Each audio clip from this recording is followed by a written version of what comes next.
welcome. Wherever you are, whatever time it is, make yourself comfortable. This is your time to unwind. We'd love to know where you're listening from and what time it is in your part of the world. Drop a comment if you'd like to share. In the heart of the Victorian era, when the streets of London were a haze of coal smoke and ambition, opium was the silent, seductive spectre floating through the drawing rooms and back alleys alike. Forget the Downton Abbey glamour. This was a time when the solution to life's woes came bottled with a cork and a wink from your local apothecary. Enter laudanum, the 19th century's answer to every ailment, from a lady's delicate nerves to a gentleman's gouty toe. Laudanum was the Victorian version of a Swiss Army knife, except instead of blades, it had a potent mix of opium and alcohol. Picture this: a dash of opium, the mighty plant that could knock out an elephant, mixed with alcohol strong enough to start a car, if they had cars back then. This concoction was as ubiquitous as a Starbucks on every corner today, and it was just as adored. Doctors prescribed it for everything. Headache? Laudanum. Heartbreak? Laudanum. Lost a game of cricket? You guessed it, laudanum. Now, before you get too cozy with the notion of a Victorian-themed opium den, let's talk numbers. By the 1860s, the British Empire was importing a staggering £280,000 of opium annually. That's about the weight of 70 elephants, all being funneled into the veins of society with the polite approval of the medical community. And let's not kid ourselves, everyone was in on it. The average Victorian household had laudanum stashed away like a well-stocked pantry item. Need a dash of oblivion with your morning tea? Just a spoonful, darling. The social dynamics of the time practically rolled out a red carpet for laudanum's entrance.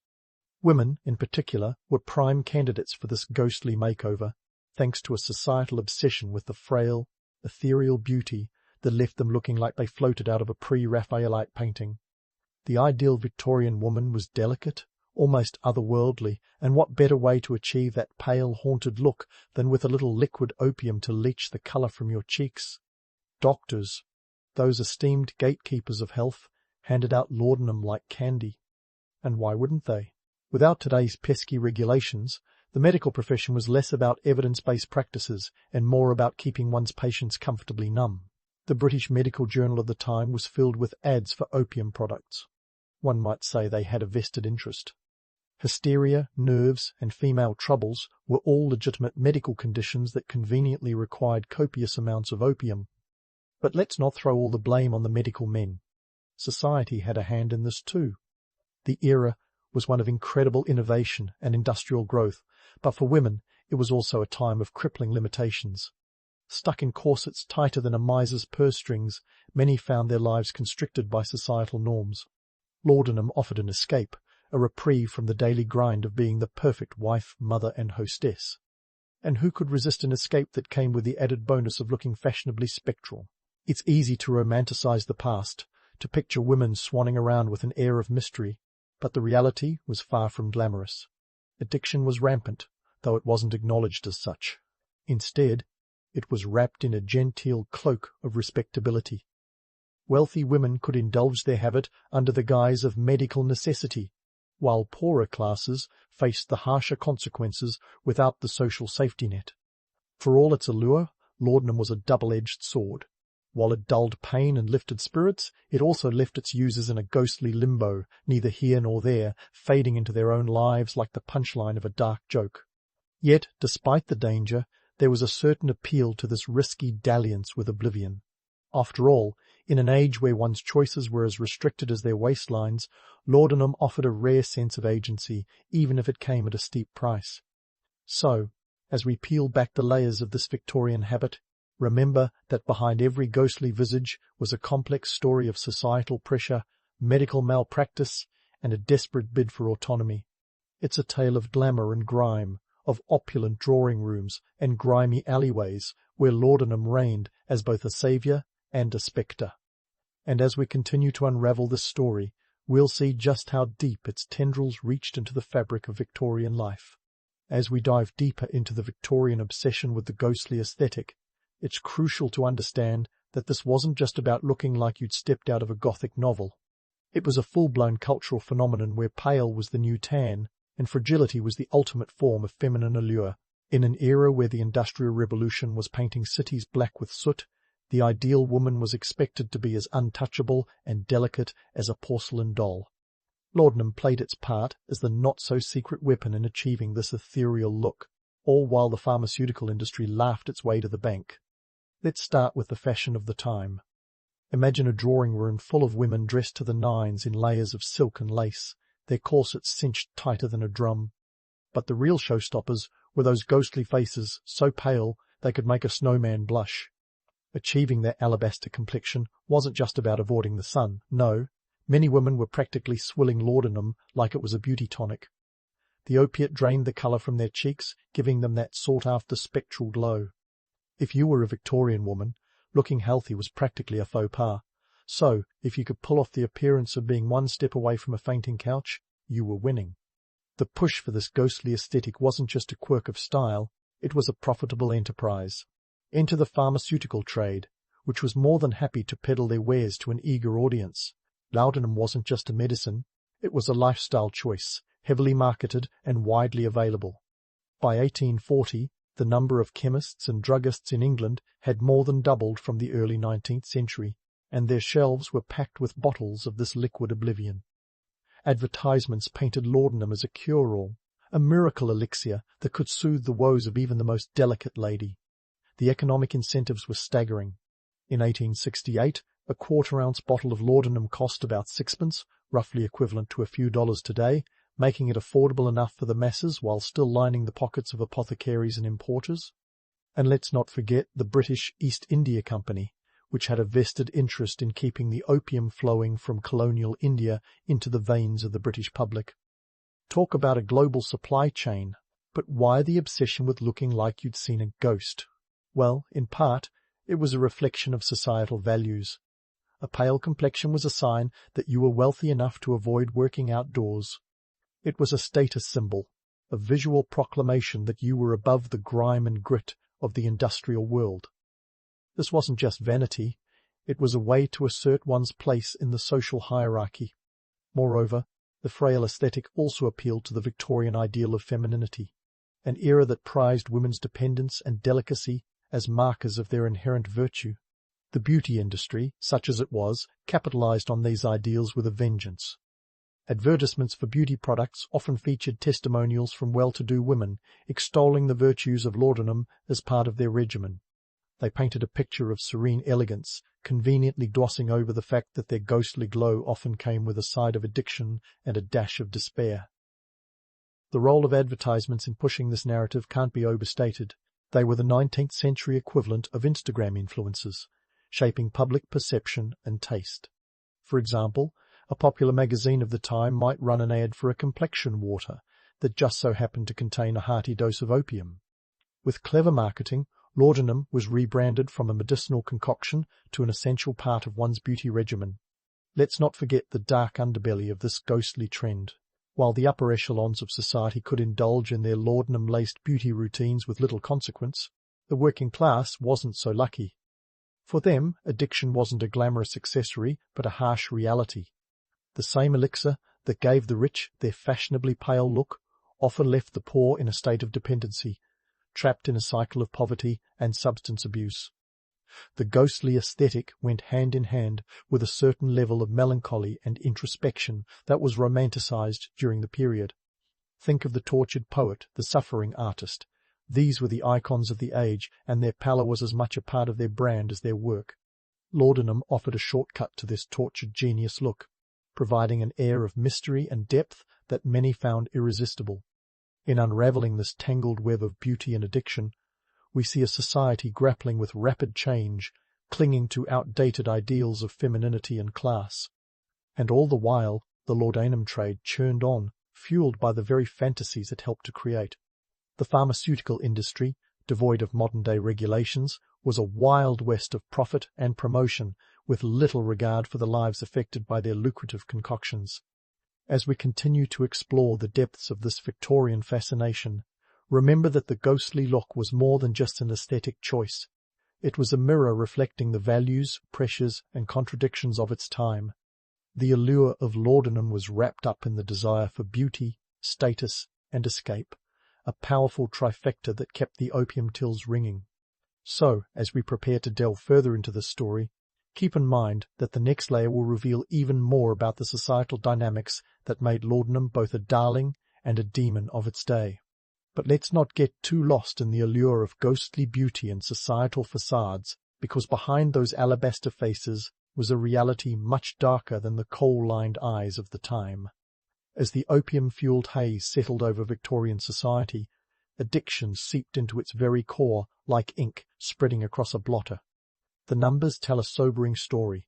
By the late 19th century, an estimated 60% of the laudanum sold in England was consumed by women. That's a staggering figure when you consider that the population of England in 1891 was around 29 million, with women comprising just over half of that number. This wasn't just a passing fancy, it was an epidemic masked by respectability and lace. The crux of the matter lies in the harsh realities of addiction, which were as relentless as the industrial machines clattering away in factories. Women, many of whom were already restricted by societal norms, found themselves ensnared by yet another chain. Laudanum, with its deceptive promise of relief, became both a crutch and a shackle. And while society turned a blind eye, the true cost was exacted on the health and roles of these women. In a time when medical professionals were more akin to quacks with diplomas, the medical community played a not-so-innocent role in perpetuating this cycle of dependence. Let's talk about those esteemed purveyors of health doctors.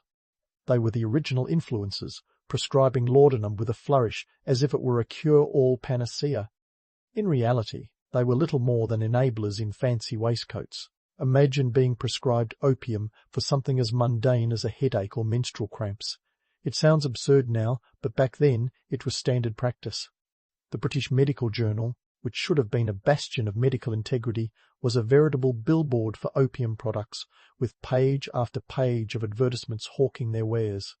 One can't help but wonder if these doctors were truly oblivious to the destructive path they were paving. Perhaps they were simply caught up in the whirlwind of profit and prestige, blinded by the sparkling allure of their own ignorance. A doctor in 1850s England could expect to earn around £300 a year, a substantial sum at the time, and much of that was thanks to their willingness to dole out laudanum like it was candy at a parade.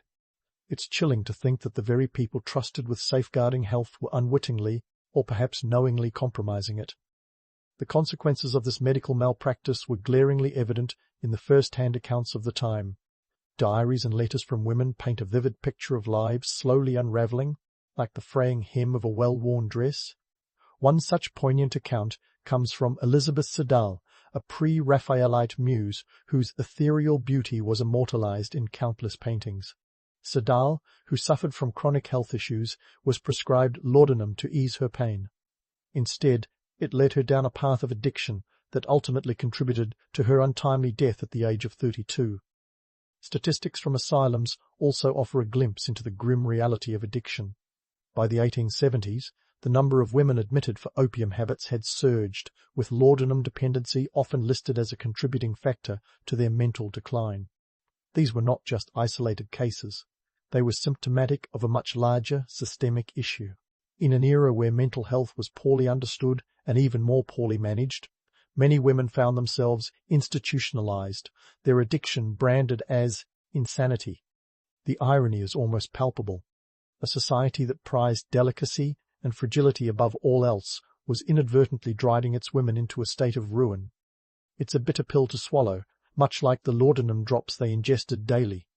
The very notion of femininity had become intertwined with vulnerability, and opium, with its seductive promise of escape, was the ultimate enabler. Women were expected to be the paragons of virtue, yet they were trapped in a cycle of dependency that eroded their health and autonomy. Adding another layer to this complex tale is the role of the burgeoning pharmaceutical industry. The 19th century was a time of rapid scientific advancement, but it was also the Wild West of medicine, with little regulation and even less oversight. The pharmaceutical titans of the time were more concerned with profit margins than patient welfare. They marketed laudanum as a miracle cure, drossing over its addictive properties with the skill of a seasoned snake oil salesman. Advertisements were rife with hyperbole, promising relief from everything from indigestion to hysteria. And why not? After all, a content, albeit slightly ghostly, customer was a repeat customer. The economic incentives were too great to ignore. By 1875, opium imports into England had reached over £400,000 annually, enough to keep the entire country in a perpetual daze. The financial stakes were high, and the pharmaceutical industry was determined to keep their opium-fueled juggernaut rolling, regardless of the human cost. In unravelling this tale of addiction and societal pressure, it's crucial to understand the bigger picture. The Victorian era was a time of profound change and contradiction, where progress collided with tradition in a spectacular fashion. Women, caught between these opposing forces, often bore the brunt of societal expectations. Laudanum was both a symptom and a solution, a reflection of a world struggling to reconcile its past with its future. Yet, despite the bleakness, there was a certain resilience to these women. Many managed to navigate the treacherous waters of addiction with courage and determination. They were the unsung heroines of their time, grappling with challenges that were as daunting as they were unacknowledged. Their stories, though often overshadowed by the more glamorous narratives of the era, offer a poignant reminder of the strength and complexity of the human spirit. So, as we continue to peel back the layers of this opium-laden saga, remember that behind every statistic and every spectral face was a real person, living a life as intricate and nuanced as the lace that adorned their dresses. They were the ghosts of their own stories, haunting the pages of history with a quiet dignity that belied the chaos swirling around them. And as we delve further into this narrative, we'll uncover even more about the societal dynamics that made laudanum both a darling and a demon of its day. While the spectres of Victorian society drifted elegantly, or perhaps lethargically, through their laudanum-induced haze, a few intrepid souls began to rub the fog from their eyes and question the status quo. Against the backdrop of opulent parties and the relentless churning of the Industrial Revolution, a quiet revolution was brewing, one that would see the opium-laden tide begin to turn. Enter the reformers. These were the folks who took a good hard look at the laudanum-laced landscape and decided enough was enough. You see, the 19th century wasn't just about ghostly women and opium dens, it was also an era of burgeoning social consciousness. The suffragettes were stirring, labour movements were gaining ground, and across the Atlantic the abolitionists had already rattled the chains of slavery. In this atmosphere of awakening and reform, the laudanum question couldn't stay buried for long. Leading the charge were pioneering women who'd had enough of being the delicate ornaments of society. Picture this. Elizabeth Blackwell, the first woman to receive a medical degree in the United States in 1849, wasn't about to let the male-dominated medical field continue its reckless distribution of opium without a fight. She, along with other early medical critics, began to speak out against the indiscriminate prescription of laudanum, questioning not just its ubiquity, but its ethics. These trailblazers were the canaries in the coal mine, sounding the alarm on an issue that had been swept under the Victorian rug for far too long. And let's not forget Florence Nightingale, the lady with the lamp who became a household name during the Crimean War. While she was better known for her revolutionary work in nursing and sanitation, Nightingale was also a fierce critic of the reckless use of opium. She understood that true healing required more than a spoonful of oblivion and wasn't shy about letting the medical community know it. In her correspondence, she railed against the dangers of dependency, highlighting the need for a more rational and compassionate approach to medicine. Even the government, ever the slow-moving beast, began to take notice. By the late 19th century, the winds of change were blowing through the halls of power. The Pharmacy Act of 1868 was the first legislative attempt to put some brakes on the rampant opium trade. It required chemists and druggists to register and restricted the sale of certain poisons, including opium. It was a baby step, to be sure, but a step nonetheless towards recognizing that maybe, just maybe, turning a blind eye to a nation of addicts wasn't the best public policy. The economic implications were significant. The British East India Company, a veritable empire within an empire, wasn't thrilled about any regulation that threatened its bottom line. But as public opinion shifted, so too did the economic calculus. By the 1880s, opium consumption was increasingly seen as a social ill rather than an economic boon. The tide was turning, albeit slowly, and the lure of laudanum was losing its sheen. Of course, the push for reform wasn't just about medical ethics, it was deeply intertwined with broader social movements. The temperance movement, for example, which sought to curb alcohol consumption, found a natural ally in the fight against opium. Both substances represented the darker side of industrial progress, a reminder that with every leap forward came new challenges to overcome. Reformers argued that true progress couldn't be measured solely in miles of railway track or tons of coal produced. It had to include the well-being of society's most vulnerable members. As these reformist voices grew louder, they began to resonate with a public increasingly aware of the human cost of addiction. Newspapers, pamphlets, and public lectures spread the word, confronting the public with the grim realities that lurked beneath the genteel veneer of Victorian life. The narrative was shifting from one of elegant escapism to a cautionary tale that demanded action. Yet, for all the efforts of these early reformers, the road to change was anything but smooth. The deeply entrenched societal norms that equated femininity with fragility and dependence with delicacy were not easily dismantled. The idea that women should be anything other than ornamental was radical, even threatening, to the established order. Resistance came not just from the pharmaceutical industry and medical establishment, but from society at large, which had invested so heavily in maintaining the status quo. Still, the seeds had been planted. By the turn of the century, public health and social reform were becoming central issues, driven by a growing recognition that the health of individuals was inextricably linked to the health of the nation. The question of laudanum use, once whispered in drawing rooms and debated in medical journals, was now a topic of public discourse. It's important to remember, too, that this wasn't just a story of women as victims, it was also a story of empowerment and resilience. Women like Blackwell and Nightingale, who challenged the medical orthodoxy, were harbingers of a new era in which women would increasingly play a leading role in shaping society. Their efforts laid the groundwork for future generations to continue the fight for equality and justice. As the 19th century gave way to the 20th, the battle against laudanum and its ilk was far from over.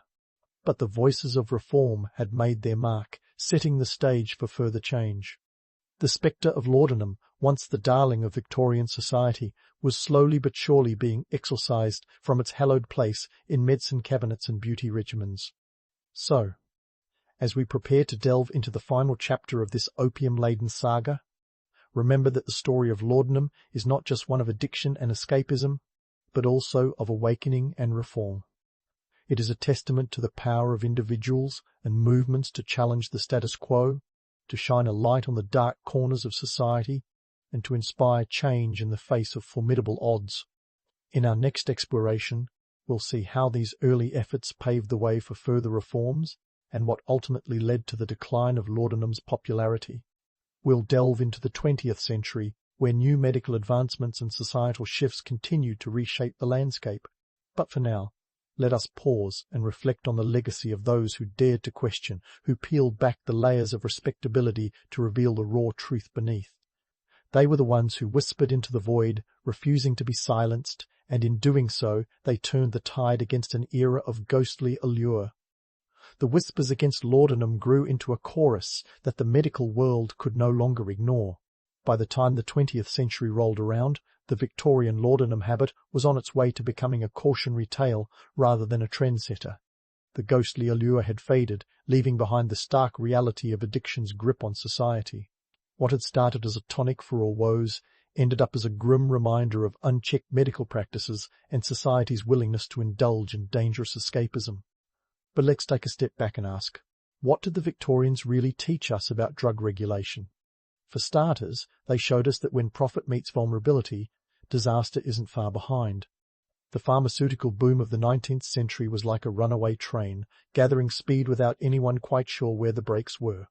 When laudanum was flying off the shelves faster than you could say opium epidemic, it was clear that business interests had taken precedence over human welfare.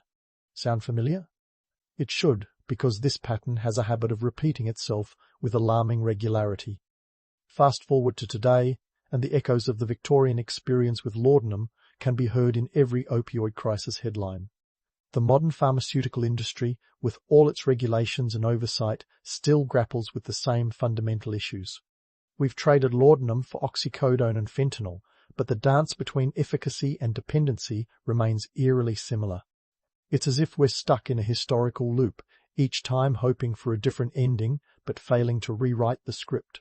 The Victorian era's laissez-faire approach to drug regulation was a lesson in what not to do, and yet here we are, still battling with the same demons. The opium trade of the 19th century was a cash cow, and despite the grim toll it took, there was little incentive to change. History has an annoying habit of repeating itself when profit margins are involved. The opioid crisis today has shown us that even with advanced medical knowledge and regulatory frameworks, the lure of quick profits can overshadow the sobering lessons of the past. In the quest for a quick fix, the Victorians also taught us a thing or two about societal pressure and women's health. The ideal of the Victorian woman, delicate, dependent and daintily addicted, was a product of its time, but its legacy lingers. The societal norms that chained women to certain roles have evolved, yet the focus on appearance and conformity remains. The Victorian obsession with the ghostly aesthetic was not just a fashion statement, it was a reflection of the societal expectation for women to be seen and not heard, to be fragile and not fierce. Today, while corsets are being swapped for Spanx and laudanum for prescription pills, the underlying narrative hasn't changed as much as we'd like to think. Women's health is still often viewed through the lens of societal expectations rather than individual needs. The ghostly visages of the past have been replaced by airbrushed images on magazine covers, but the pressure to conform to an unattainable ideal persists. The Victorians, in their eerie elegance, remind us that societal pressures can shape health trends in ways that are as unhealthy as they are irresistible. So, what can we glean from this Victorian vignette as we peer into the future? First, that drug regulation needs more than just rules. It needs a conscience. The lure of profit should never eclipse the welfare of people. Second, that women's health must be treated as an individual right, not a societal expectation. And finally, that while history may have a way of repeating itself, it also offers us a chance to learn, to adapt, and to break free from the cycles of the past. To wrap up this opium-laced saga, let's take a moment to appreciate the irony. The very society that sought to transcend reality through laudanum found itself trapped by its own ghosts. Ghosts of addiction, of misguided ideals, of unchecked excess. In a world that was rapidly changing, they clung to a substance that promised relief but delivered ruin. As we stand on the shoulders of this ghostly past, it's up to us to decide whether we let history repeat or rewrite the narrative for a brighter, healthier future.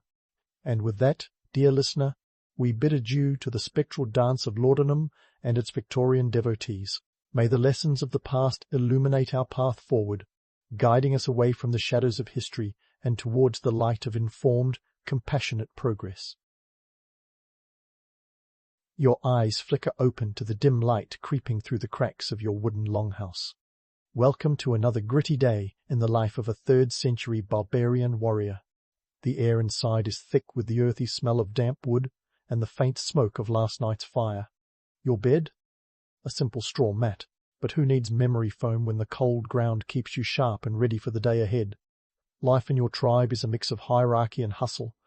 At the top of the pecking order sits the chieftain. He's the big cheese, the one who calls the shots, especially when it comes to war and peace. But don't get any fancy ideas about lavish palaces or jewelled crowns. Our chieftain's throne is more likely a sturdy wooden chair, and his crown, probably just a really impressive hat made from animal pelts. But his power is real, earned through a mix of charisma, battle prowess, and maybe a bit of ruthlessness. After all, in a world where everyone's got a sharp stick and an attitude, being the top dog requires more than just a winning smile. Now, about your role as a warrior. Your job isn't just flexing muscles and swinging swords. You're part of a society that's as much about farming as it is about fighting. Agriculture is the backbone of your community, with the majority of your folks spending their days tending fields of barley and wheat. It's a tough gig, but someone's got to keep the tribe fed. When you're not busy sharpening your axe, you might find yourself helping out, coaxing crops from the stubborn earth. Alongside the fields, animal husbandry plays a key role in your tribe's economy. You've got sheep, goats, and maybe a few cows roaming around, each one a walking, bleating sack of potential trade goods. You see, cold hard cash isn't really a thing yet. Instead, you're all about the barter system. Need a new set of iron tools? Better make sure you've got a sheep to trade. It's a world where a flock of sheep can mean the difference between a productive season and a year of scraping by, a reminder that in the grand scheme of things, woolly companions are worth their weight in iron. Speaking of iron, the tools and weapons you wield aren't just lying around ready for the taking. They're the result of skilled labour and trade, often exchanged with neighbouring tribes or itinerant traders passing through. Picture this: a sheep for a handful of iron tools. It's a simple transaction, yet it forms the backbone of your economy. The value placed on these items is immense, not just for their utility, but for what they represent, a connection to the outside world and a step up in the race for survival. Your day begins with a quick meal, perhaps some porridge or bread if you're lucky, and you're off. The daily grind is a mix of chores and preparation. You might be mending your gear, tending to the animals, or helping with the harvest. But don't let the mundane fool you. Every task is a piece of the puzzle, ensuring your tribe is ready for the inevitable call to arms. In a world where neighbouring tribes are as much a threat as they are trade partners, being prepared isn't just smart, it's survival. Your society might not have the glitz and glamour of a Roman villa, but it's got its own brand of efficiency. The tribe functions like a well-oiled machine, each member playing a part. You've got your warriors like yourself, farmers, herders, and the occasional craftsman, each contributing to the whole. It's a system born out of necessity, where cooperation and community are the keys to enduring the harsh realities of life on the fringes of the Roman Empire. Sure, the romantic notion of a barbarian warrior might paint you as a wild, untamed force, but the truth is a bit more nuanced. You're disciplined, skilled, and part of a society that, while not as grand as Rome, is every bit as complex and intriguing. So, as you lace up your leather sandals and grab your spear, remember, you're not just a warrior, you're a vital cog in the grand machine that is your tribe. And today, like every day, is about keeping that machine running smoothly. And just like that, your day takes a turn from the mundane to the martial. As the sun climbs higher, casting long shadows across your village, whispers of a raiding mission buzz through the air like a swarm of bees. You and your fellow warriors are on high alert, ready to morph from farmers and herders into fierce fighters. Forget the cartoonish image of barbarians as headless chickens running into battle with wild abandon. The truth is, preparing for a raid is like prepping for a chess match, if chess involved a whole lot more sweat and the occasional spear to the gut. Let's start with the tools of your trade. Your trusty spear isn't just a pointy stick, it's the medieval equivalent of a Swiss army knife. Made from the finest ash or oak, because who wants a flimsy spear that breaks at the first jab? It's about 6 to 8 feet long. That's practically a socially distanced sword fight. Topping it off is an iron spearhead, expertly crafted by local blacksmiths or acquired through savvy trading. That's right, your spearhead might have once been a Roman plowshare, repurposed into a weapon of war. Talk about recycling with an edge. Then there's your sword, not the Excalibur of legend, but a workhorse designed for close combat. Your blade would typically be short, around 2 feet, perfect for the close quarters of a skirmish. Sure, it's not the glamorous longsword of knightly tales, but it gets the job done. The hilt is wrapped in leather, a nod to both practicality and style, because even a barbarian knows that good grip can be the difference between life and death. And who could forget the shield? Forget those flimsy props you see in movies. Your shield is a solid chunk of wood, often reinforced with iron. It's your portable fortress, strapped to your forearm, ready to deflect arrows or the business end of a rival's blade. The Romans might have had their fancy turtle formations, but you've got something they'll never understand. The gritty determination of a warrior with nothing to lose. Training for a raid is no leisurely stroll. You and your comrades spend hours practicing formations, drilling, until every movement is second nature. You spar with one another, honing your skills to a razor's edge. It's a sweaty, bruising affair, but essential. Remember, in a raid, hesitation equals disaster. Your survival depends on your ability to react faster than the other guy. Now, let's get strategic. A successful raid isn't just about brawn, it's about brains. You need to know when to strike and, crucially, when to fall back. Timing is everything. Too early, and you risk alerting your target. Too late, and you might find your enemies have bolted with the loot. The perfect moment is as elusive as a cat in a thunderstorm, but when it comes, you seize it with both hands. The chieftain doesn't just draw a name out of a hat to decide on targets. Nope. This is about as far from eeny, meeny, miny, mo as you can get. Information is your lifeline. Scouts are sent ahead, gathering intel on your target's defenses, their numbers, and any potential weaknesses. It's espionage in animal pelts, a reminder that warfare isn't just about who has the bigger sword, but who uses their head. And let's talk about logistics. A raid isn't simply about pillaging, it's a calculated gamble with high stakes. You need supplies, food, water, and enough gear to last the journey. A raid might take you miles from home, deep into enemy territory. You're playing the long game here, not just a quick smash and grab. A successful raid can mean the difference between a hungry winter and a well-fed tribe. The myth of the barbarian as a mindless brute is just that, a myth. In reality, you're a tactician, a strategist, and, yes, a warrior. So as you ready your gear, checking your spear's point and tightening your sword's grip, know this: you're part of a tradition that values cunning as much as courage. And when the time comes to charge into battle, you'll be ready, not just as a fighter, but as a crucial component of a well-oiled war machine. This is your world, your reality, where every decision counts and every moment could be your last. Welcome to life on the edge of history, where the line between legend and reality is yours to draw. As you prepare to storm into the jaws of conflict, let's dismantle the cliché of the barbarian as a mindless berserker. Sure, the thrill of battle might be pounding in your chest like a drum circle gone rogue, but this isn't a free-for-all brawl. You're not just swinging swords and hoping for the best. Nope, this is about tactical finesse, cunning, and let's not forget, a hefty dose of psychological warfare. Let's start with the hit-and-run strategy, the bread and butter of barbarian warfare. This isn't the haphazard dash and slash depicted in Hollywood films. It's more like guerrilla warfare with a side of strategic patience. You and your comrades know the terrain like the back of your hand. You've scouted every nook and cranny, each hiding spot and ambush point etched into your brain. The goal? Strike fast, strike hard, and vanish before your enemy even knows what hit them. It's like being the Houdini of the battlefield, but with more mud and less magic. And then there's the pièce de résistance of barbarian tactics, the war cry.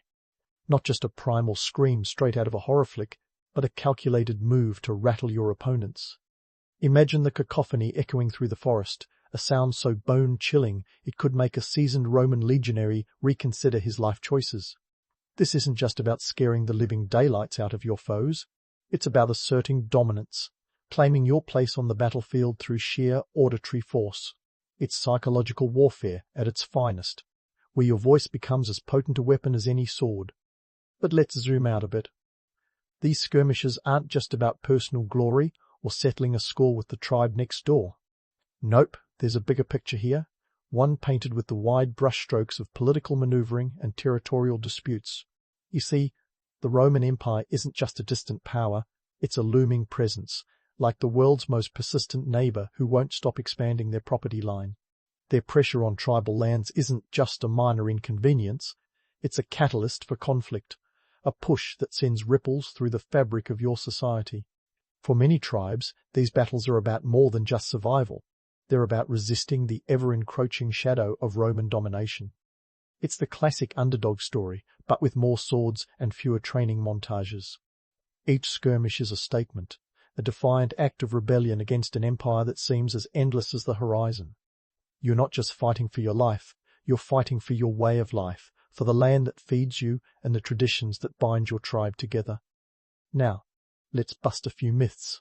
The romanticized image of noble warriors clad in fur, faces painted for war, is as appealing as it is misleading. In reality, the life of a warrior is grittier, a constant juggle between glory and survival. You're not just a hero in a tale spun by bards, you're part of a brutal reality where each day could be your last and each battle is a desperate gamble. Remember, even the most legendary warriors had to deal with mundane realities.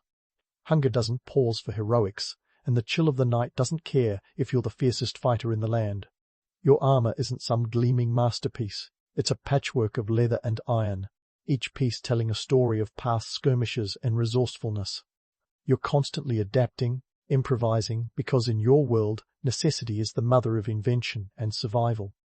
Economically, these raids are lifelines. They're not just about sacking villages for the thrill of it. They're strategic endeavors aimed at bolstering the tribe's resources. A successful raid means more than trophies. It means food on the table, tools for the community, and maybe even a few Roman trinkets to trade.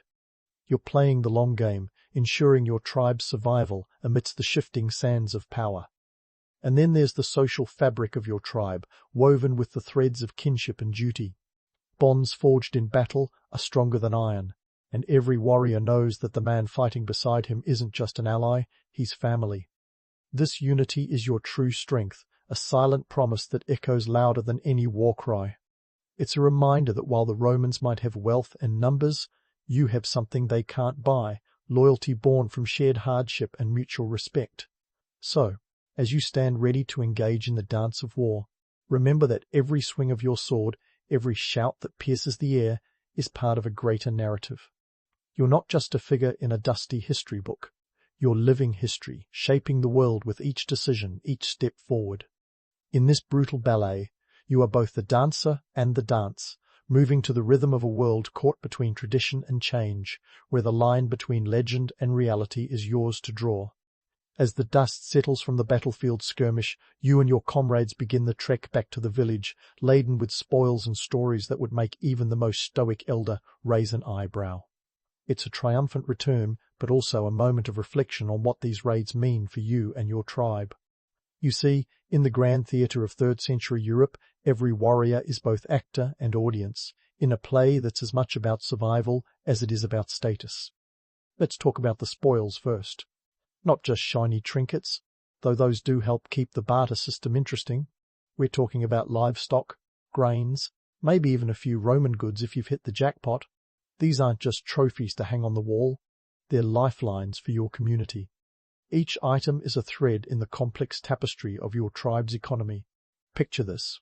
A single cow could mean the difference between a full winter belly and gnawing hunger. It's a stark reminder that in your world, wealth is measured not in coins but in tangible, survival-oriented assets. But the spoils are only part of the picture. The stories, the stories are where the real currency lies. They're your ticket to prestige, the stuff that legends are made of. When you stand around the communal fire recounting the battle with just the right mix of drama and humility, you're not just telling tales, you're weaving your personal saga into the collective narrative of the tribe. And in a society where oral tradition is everything, a good story can elevate your status faster than any amount of loot. The societal roles in your tribe are like a dance where everyone knows their part. Warriors gain prestige through successful raids, but that's not just a vanity metric, it's a social contract. Your prowess in battle is your contribution to the tribe's well-being. The more you bring back, the more secure your village becomes. It's a mutually beneficial arrangement where your personal glory directly translates into communal prosperity. And let's be honest, who doesn't love a bit of glory? Now, let's shift our gaze beyond the immediate triumphs. These raids have repercussions that ripple far beyond your village's borders. Neighbouring tribes aren't just idle spectators, they're players in the same high-stakes game. Your success might spark envy, or inspire them to beef up their defences, setting off a chain reaction of preparation and anticipation. It's a delicate balance, a game of one-upmanship where the stakes are survival and supremacy. And then there's the Roman Empire, that ever-present backdrop to your tribal drama. To the Romans, your raids are more than a nuisance. They're a constant reminder that their control isn't as ironclad as they'd like to believe. You're the thorn in their side, the fly in their imperial ointment. Each successful raid is a chink in their armor, a subtle but persistent challenge to their dominance. It's the classic David versus Goliath narrative, only this time with a lot more mud and fewer divine interventions. This complex interplay between cultural identity and external pressures shapes who you are as a warrior. In a world that often sees you as the other, your raids are both a declaration of independence and a statement of resilience. You're not just fighting for spoils, you're fighting for the right to exist on your own terms. It's a dance of defiance, a refusal to be assimilated into the Roman way of life, a stand for your tribe's traditions and autonomy. And how do these interactions with neighbouring tribes and the Roman Empire shape your role within the tribe? Well, they turn you into something of a diplomat with a sword. You're not just a fighter, you're a representative of your people. Each raid is a message, a negotiation through action rather than words.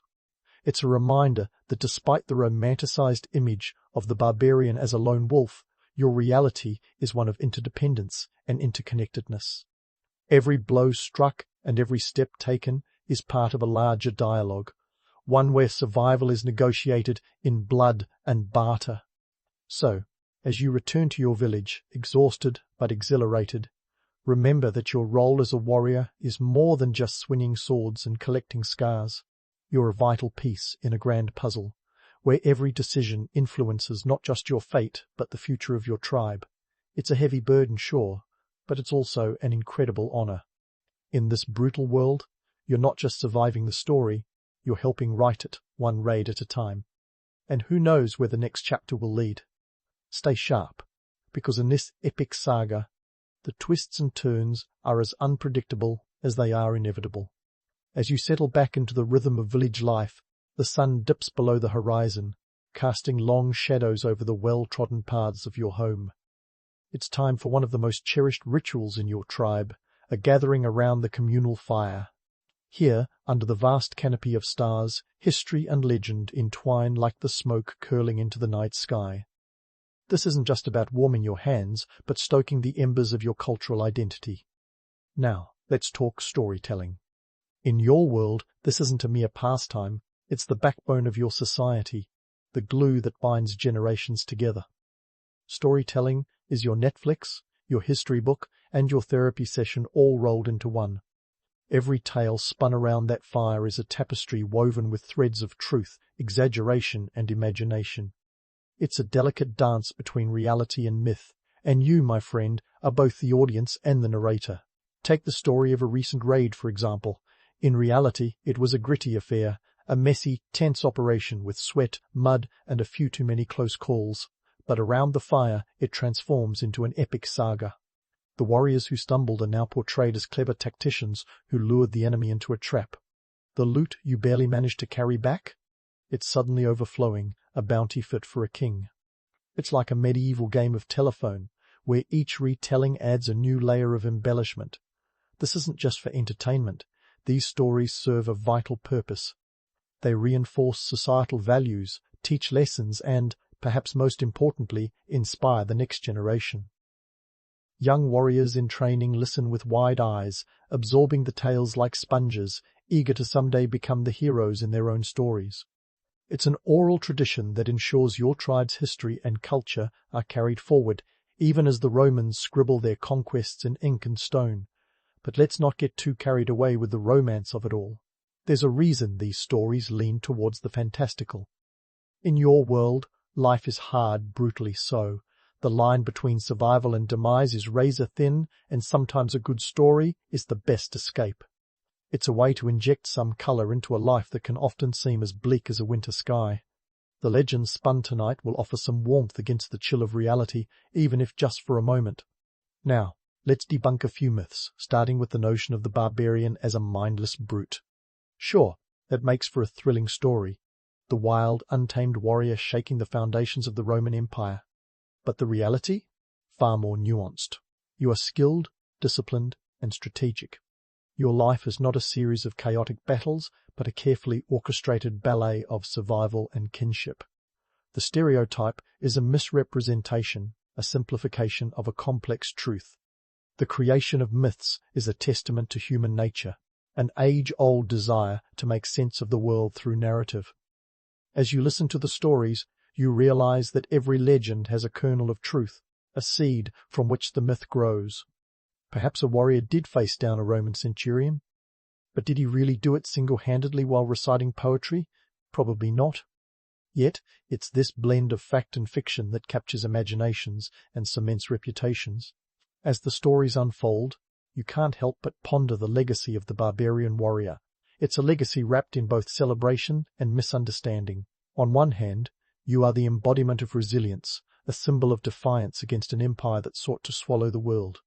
On the other, you're often seen through the distorting lens of those very empires, depicted as the chaotic others standing in the way of civilization. This duality is your inheritance, a reminder that history is often written by the victors. But around this fire, you have the power to reclaim your narrative, to shape your story with your own hands. It's a heady feeling, knowing that the tales told tonight will echo into the future, carrying with them the essence of who you are and what you stand for. As the fire crackles and the shadows dance, you reflect on the significance of your role. You're more than a warrior, you're a keeper of stories, a guardian of your tribe's history. Each decision you make, each battle you fight, adds another chapter to the ever-evolving saga of your people. It's a heavy responsibility, but also a profound honor. The evening wears on, the stories weaving a rich tapestry of triumphs and trials, heroes and hardships. You realize that while the Romans may have their marble monuments and grand histories, you possess something equally powerful, the enduring spirit of a people who refuse to be forgotten. It's a legacy of strength, resilience, and an unyielding will to endure. As the fire dies down and the stars wink out one by one, you find yourself contemplating the future. What stories will be told of you? How will your actions today shape the legends of tomorrow? In a world where the line between history and myth is as blurred as the smoke rising from the dying embers, you hold the pen, ready to write the next chapter. It's a journey into the unknown, but with each step you carry the weight and wisdom of those who came before, forging a path for those who will follow. So, as you drift into sleep, let these thoughts linger. You're not just a figure in a dusty history book. You're a living testament to the power of stories, a reminder that even in the harshest of realities, there is room for legend. In the end, it's not just about the battles won or lost, but about the stories we leave behind, echoing through the ages like whispers on the wind. And with that, your day as a 3rd century barbarian warrior comes to a close, not just as a chapter in history, but as a vibrant, living story that continues to unfold with each new dawn.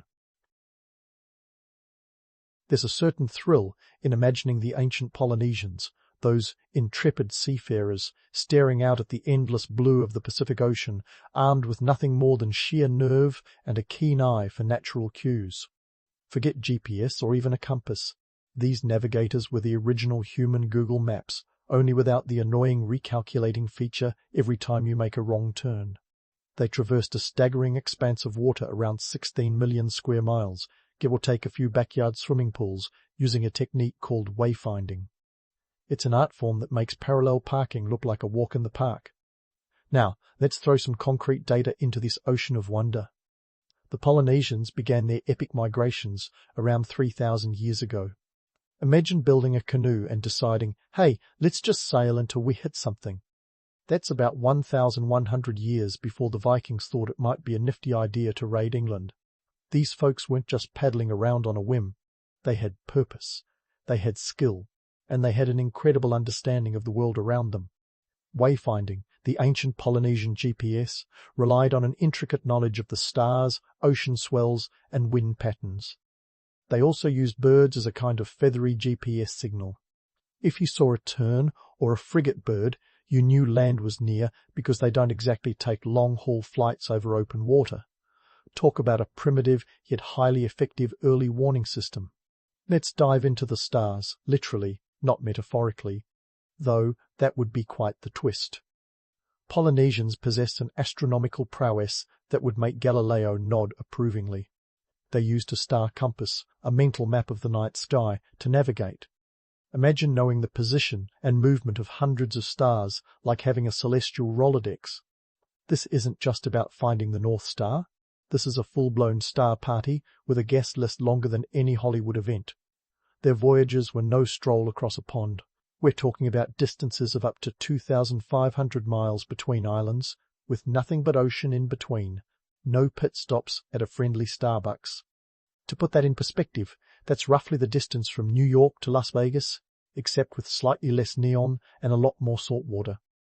Yet they did it, driven by the need for new land, resources, and perhaps a touch of wanderlust. It's tempting to romanticize these navigators as mystical figures gazing into the horizon with a sense of destiny. But let's not overlook the harsh realities. These journeys were dangerous, with storms that could turn a canoe into kindling faster than you can say, "Where's my life jacket?" Supplies were limited, and the margin for error was razor thin. It wasn't all sunset sails and island paradises. There were treacherous waters and a very real possibility of never seeing land again. And here's the kicker. The Polynesians did all this without written records. That's right, no maps, no logbooks, just oral tradition passed down through generations. The trust they placed in their navigational knowledge and the skills of their wayfinders was immense. The knowledge was as much a part of their cultural fabric as it was a practical tool for survival. So, next time you're cursing your GPS for sending you down a dead-end street, spare a thought for the ancient Polynesians. They didn't have the luxury of recalculating their routes. They had to get it right the first time. And they did, crafting a maritime legacy that still captivates us today. It's a testament to human ingenuity, proving that sometimes the best navigation tool is simply knowing where to look and listening to the whispers of the world around you. Now, speaking of things that defy the odds, let's dive into the engineering marvels that were the Polynesian voyaging canoes. Picture this: sleek, double-hulled vessels that could glide across the ocean like they were in a perpetual state of grace, making every modern yacht designer look like a mere dabbler in bathtub toys. These canoes were not just boats. They were floating masterpieces of design and function, crafted with a precision that would make even the Swiss watch industry raise an eyebrow. The construction of these canoes was no small feat. We're not talking about a quick trip to the local home improvement store for some plywood and nails. These vessels were crafted from materials available on the islands, which, spoiler alert, did not include titanium or carbon fibre. The primary material was wood, often from trees like breadfruit or koa, chosen for their buoyancy and durability. Now, you might wonder how they managed to fell and shape these gigantic trees without chainsaws. Simple, patience, stone tools, and an indomitable spirit that could make a sloth look like an over-caffeinated squirrel. But it wasn't just about chopping down a tree and calling it a day. The design of these canoes was a masterclass in aerodynamics and hydrodynamics, long before those terms even existed. The double-hulled design provided stability, making it less likely to capsize during one of those infamous Pacific squalls. The hulls were lashed together with coconut fibre ropes, a testament to the islanders' ability to make do with what they had. It's as if they looked at the ocean and said, "Bring it on," and then promptly tied their boats together with the local equivalent of dental floss. Now let's talk about the economics of the canoe-building enterprise. In a world where coconuts were as good as gold, building a canoe was like constructing a small skyscraper. The cost? An eye-watering amount of resources and manpower, translating to thousands of coconuts worth of labor and material. To give you an idea, a single canoe could require the labor of dozens of skilled craftsmen working for months. That's a lot of coconut milkshakes. These projects weren't just about individual ambition or the whims of a wealthy island chieftain who fancied a new toy. They were community endeavors, requiring the cooperation and resources of entire villages.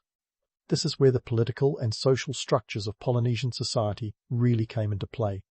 The construction of a voyaging canoe was a communal effort, often led by a chief or a respected elder. It was a political statement, a symbol of the community's strength and unity, and a practical tool for exploration and trade. In this way, the canoes were as much about social cohesion as they were about maritime prowess. The political landscape of the islands was woven into the very fabric of these maritime undertakings. Chiefs wielded power not just through force, but through the ability to mobilize resources and people. The construction and successful launch of a canoe could enhance a chief's prestige, reinforcing their status and influence. It was about showing other islands, hey, we can build this, we can sail this, and yes, we can conquer that distant speck on the horizon if we feel like it. In this coconut-fueled economy, the stakes were high and the rewards even higher. Successful voyages could bring back not just stories of adventure and new lands, but tangible benefits like new trade routes, alliances, and resources. It was the ancient equivalent of opening a branch office in a lucrative new market, except the office was an island and the market was whatever resources you could find and exploit. It's easy to romanticize these canoes as vessels of destiny, crafted by mystical hands under the light of a full moon. But let's not forget the harsh realities. Building these canoes required back-breaking labor, a deep understanding of materials, and a willingness to risk everything for the promise of the horizon. They were the product of necessity, ingenuity, and an indomitable will to explore and survive. So next time you watch a yacht race or see a sleek catamaran cutting through the water, spare a thought for the Polynesians. They were the original masters of the ocean, crafting vessels that were as much about survival and community as they were about exploration. It's a legacy built on wood, rope, and the unyielding spirit of a people who dared to cross the world's largest ocean in search of what lay beyond the horizon. And they did it all without a single blueprint or written record, proving that sometimes the greatest achievements are those that defy our understanding and challenge our imagination. So, we've got these floating masterpieces, these canoes that practically reek of ingenuity, bobbing along the vast Pacific. But let's not get swept away by the waves of nostalgia without asking a few pressing questions. Like, who were these legendary figures steering these wooden marvels, and what's the real story behind their epic voyages? Enter Kupe, the Polynesian explorer, whose name is synonymous with the discovery of New Zealand, or Aotearoa if you're on a first-name basis with the locals. Now, Kupe's tale is the stuff of legends. Picture a seafaring superhero, minus the cape, but with an equally compelling origin story. The mythic narrative goes something like this. Kupe, a chief from Hawaii, an island shrouded in as much mystery as Atlantis, set sail with his family and companions. He was allegedly chasing a giant octopus, which, as far as excuses for a sea voyage go, is right up there with "I lost my car keys." After a series of adventures that would make even Sinbad's head spin, Kupe lands on the shores of New Zealand, marking the start of human settlement there. But let's take a step back from the Hollywood treatment and peer into the historical kaleidoscope. The reality, stripped of its mythological layers, reveals a complex tapestry of migration and exploration driven by necessity as much as it was by adventure. While Kupe's exploits make for a gripping story, the truth is that these voyages were likely a series of gradual migrations over centuries. Kupe may have been one of many chiefs who ventured forth, each contributing to the settlement of the islands, but we latch onto his story because every culture loves a hero, even if he's chasing a cephalopod. This narrative, like many others, serves more than just a historical function. It's a social glue. In societies without written records, oral traditions like Kupe's story became vital for preserving collective memory and identity. The tale reinforces social cohesion, underscoring values like bravery, leadership, and the willingness to face the unknown. Plus, having a larger-than-life ancestor beats showing off your family's vacation slides any day. Let's not forget the political undercurrents at play here. Kupe's saga isn't just a bedtime story, it's a political manifesto. By linking a community's origins to a legendary figure, leaders could legitimize their authority. It's like saying, our chief descends from Kupe, the original explorer. Try arguing with that lineage when you're stuck on a small island with nowhere to run. But why do these myths persist? Simple, they're compelling. They're the blockbuster movies of oral history, combining drama, action, and a touch of the fantastical. And let's face it, when you're navigating the vast, uncharted Pacific, a little divine intervention makes for a great insurance policy. Now, while Kupe might be the headliner, he's not the only name in the credits. Polynesian history is peppered with figures who have walked the tightrope between myth and reality. Take Rata, another legendary chief whose exploits include crafting a magical canoe and battling monsters. Again, while the specifics may stretch credulity, they reflect the very real challenges faced by ancient navigators who battled both the elements and their own limitations. These stories, while embellished, were not created in a vacuum. They mirrored the realities of life on the islands, where the sea was both a lifeline and a formidable adversary. The ocean was the great equalizer, and these narratives served as both inspiration and instruction. They taught future generations about navigation, survival, and the values that held their communities together. And here's where it gets really interesting. The myths also served as a kind of ancient social media. They connected disparate islands, spreading a shared cultural narrative across thousands of miles of ocean. Think of them as the original viral stories, shared and retold with each retelling, adding a new twist or detail until they became the legends we know today. So, while we can debunk the myths, let's not dismiss them entirely.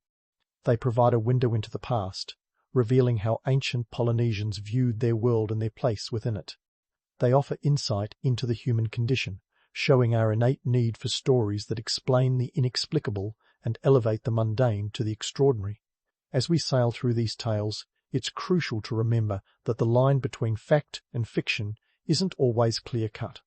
In the shadowy world of oral history, truth and myth are often intertwined, each serving its purpose in the grand narrative of human experience. While we may never know every detail of Coupe's voyage or the precise nature of his adventures, we can appreciate the enduring impact of his story, a testament not just to the power of myth, but to the indomitable spirit of exploration that defines us all. And as we chart our course into the next part of this saga, hang tight. There's plenty more ocean to cover and even more legends to unravel.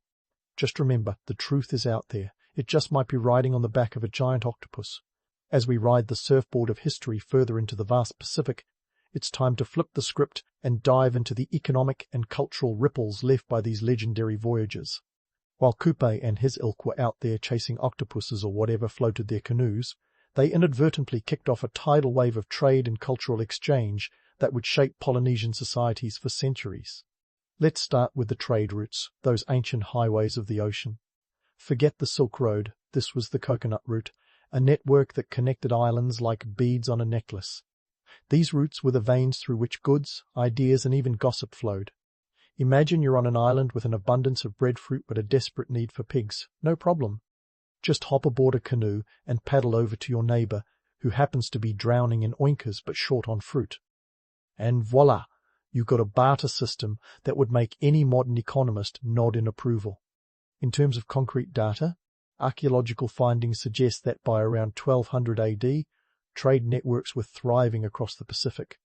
Artifacts like basalt adzes from the Marquesas have been found in distant islands like Hawaii and Easter Island, a testament to the bustling trade scene. This wasn't just about swapping goods, though. It was also about exchanging agricultural practices, which brings us to the next chapter of our tale. Polynesians were shrewd agriculturalists, the original green thumbs of the ocean. They weren't just planting seeds, they were planting economies. They spread crops like taro, sweet potato, and breadfruit across the islands, each plant a vital component of their diet and culture. The sweet potato, or quimara, even has its own migration story, believed to have travelled from South America to Polynesia in the ultimate farm-to-table journey. Talk about a global food chain before it was cool. These agricultural exchanges were more than culinary curiosities. They were the backbone of Polynesian societies. The ability to cultivate diverse crops allowed islanders to sustain larger populations, establish social hierarchies, and develop complex communities. It's like the old saying goes, give a man a fish and he'll eat for a day, teach a man to farm taro and he'll build a civilization. Now, let's talk social hierarchies. These weren't just random gatherings of folks waving palm fronds.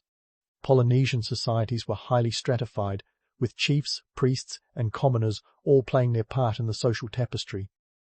The successful cultivation and distribution of resources like food and canoes helped solidify these hierarchies. Chiefs used their control over resources to maintain power, essentially running what could be considered the original island corporations.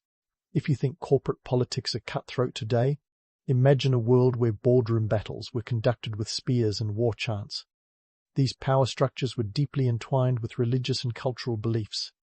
Chiefs weren't just political leaders, they were seen as divine or semi-divine figures, a bit like if your CEO was also a demigod.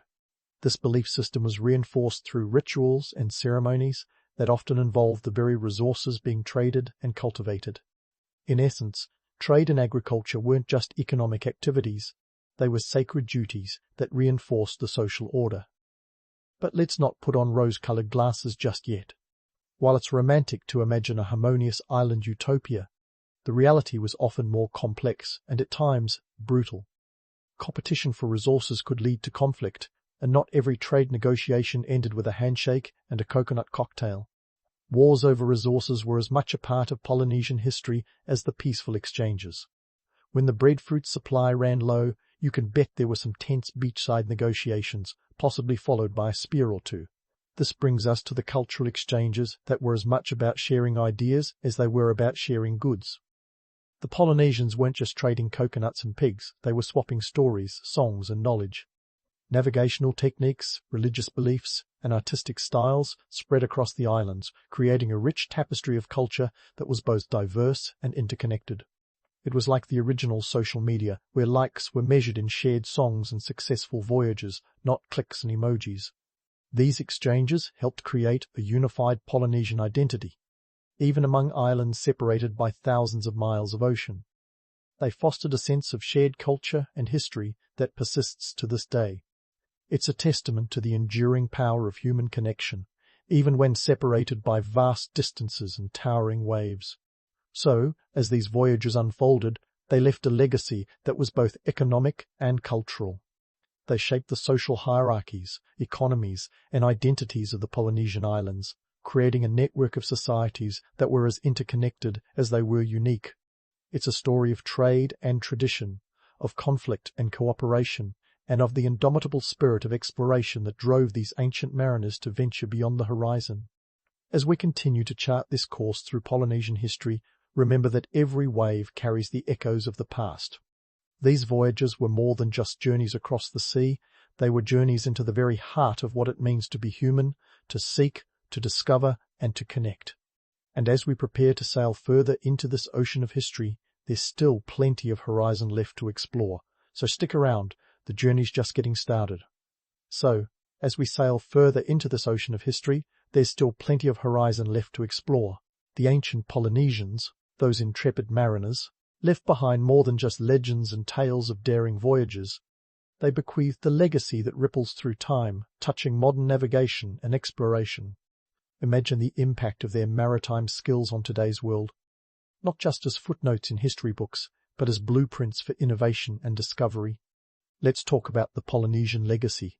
It's like the original Wi-Fi, connecting vast distances with invisible but undeniable strength. The techniques they pioneered, such as wayfinding, have fascinated contemporary navigators and scientists alike. In the 1970s, a cultural renaissance took the form of the Polynesian Voyaging Society, which set out to revive these ancient skills. Their crowning achievement? The Hocklear, a replica double-hulled canoe, sailed from Hawaii to Tahiti in 1976 using traditional wayfinding methods. No GPS, no satellite imagery, just stars, ocean swells, and the kind of intuition that would make any modern sailor envious. This journey wasn't just about proving it could be done, it was a testament to the wisdom of the ancients, a hands-on history lesson that brought a nearly forgotten skill back into the spotlight. And what about the knowledge embedded in this ancient GPS system? It's a masterclass in understanding natural phenomena. The Polynesians read the ocean like an open book, interpreting swells and currents with the precision of a seasoned meteorologist. They knew that certain wave patterns indicated nearby islands, the skill that modern oceanographers find both baffling and brilliant. It's like turning the ocean into a giant mood ring, and these navigators were experts at discerning its every whim. Now, let's draw some parallels with modern exploration. Think of the Polynesians as the original astronauts, venturing into the vast unknown with courage and curiosity. Their voyages across the Pacific were akin to space missions today, complete with the risk of the unknown and the thrill of discovery.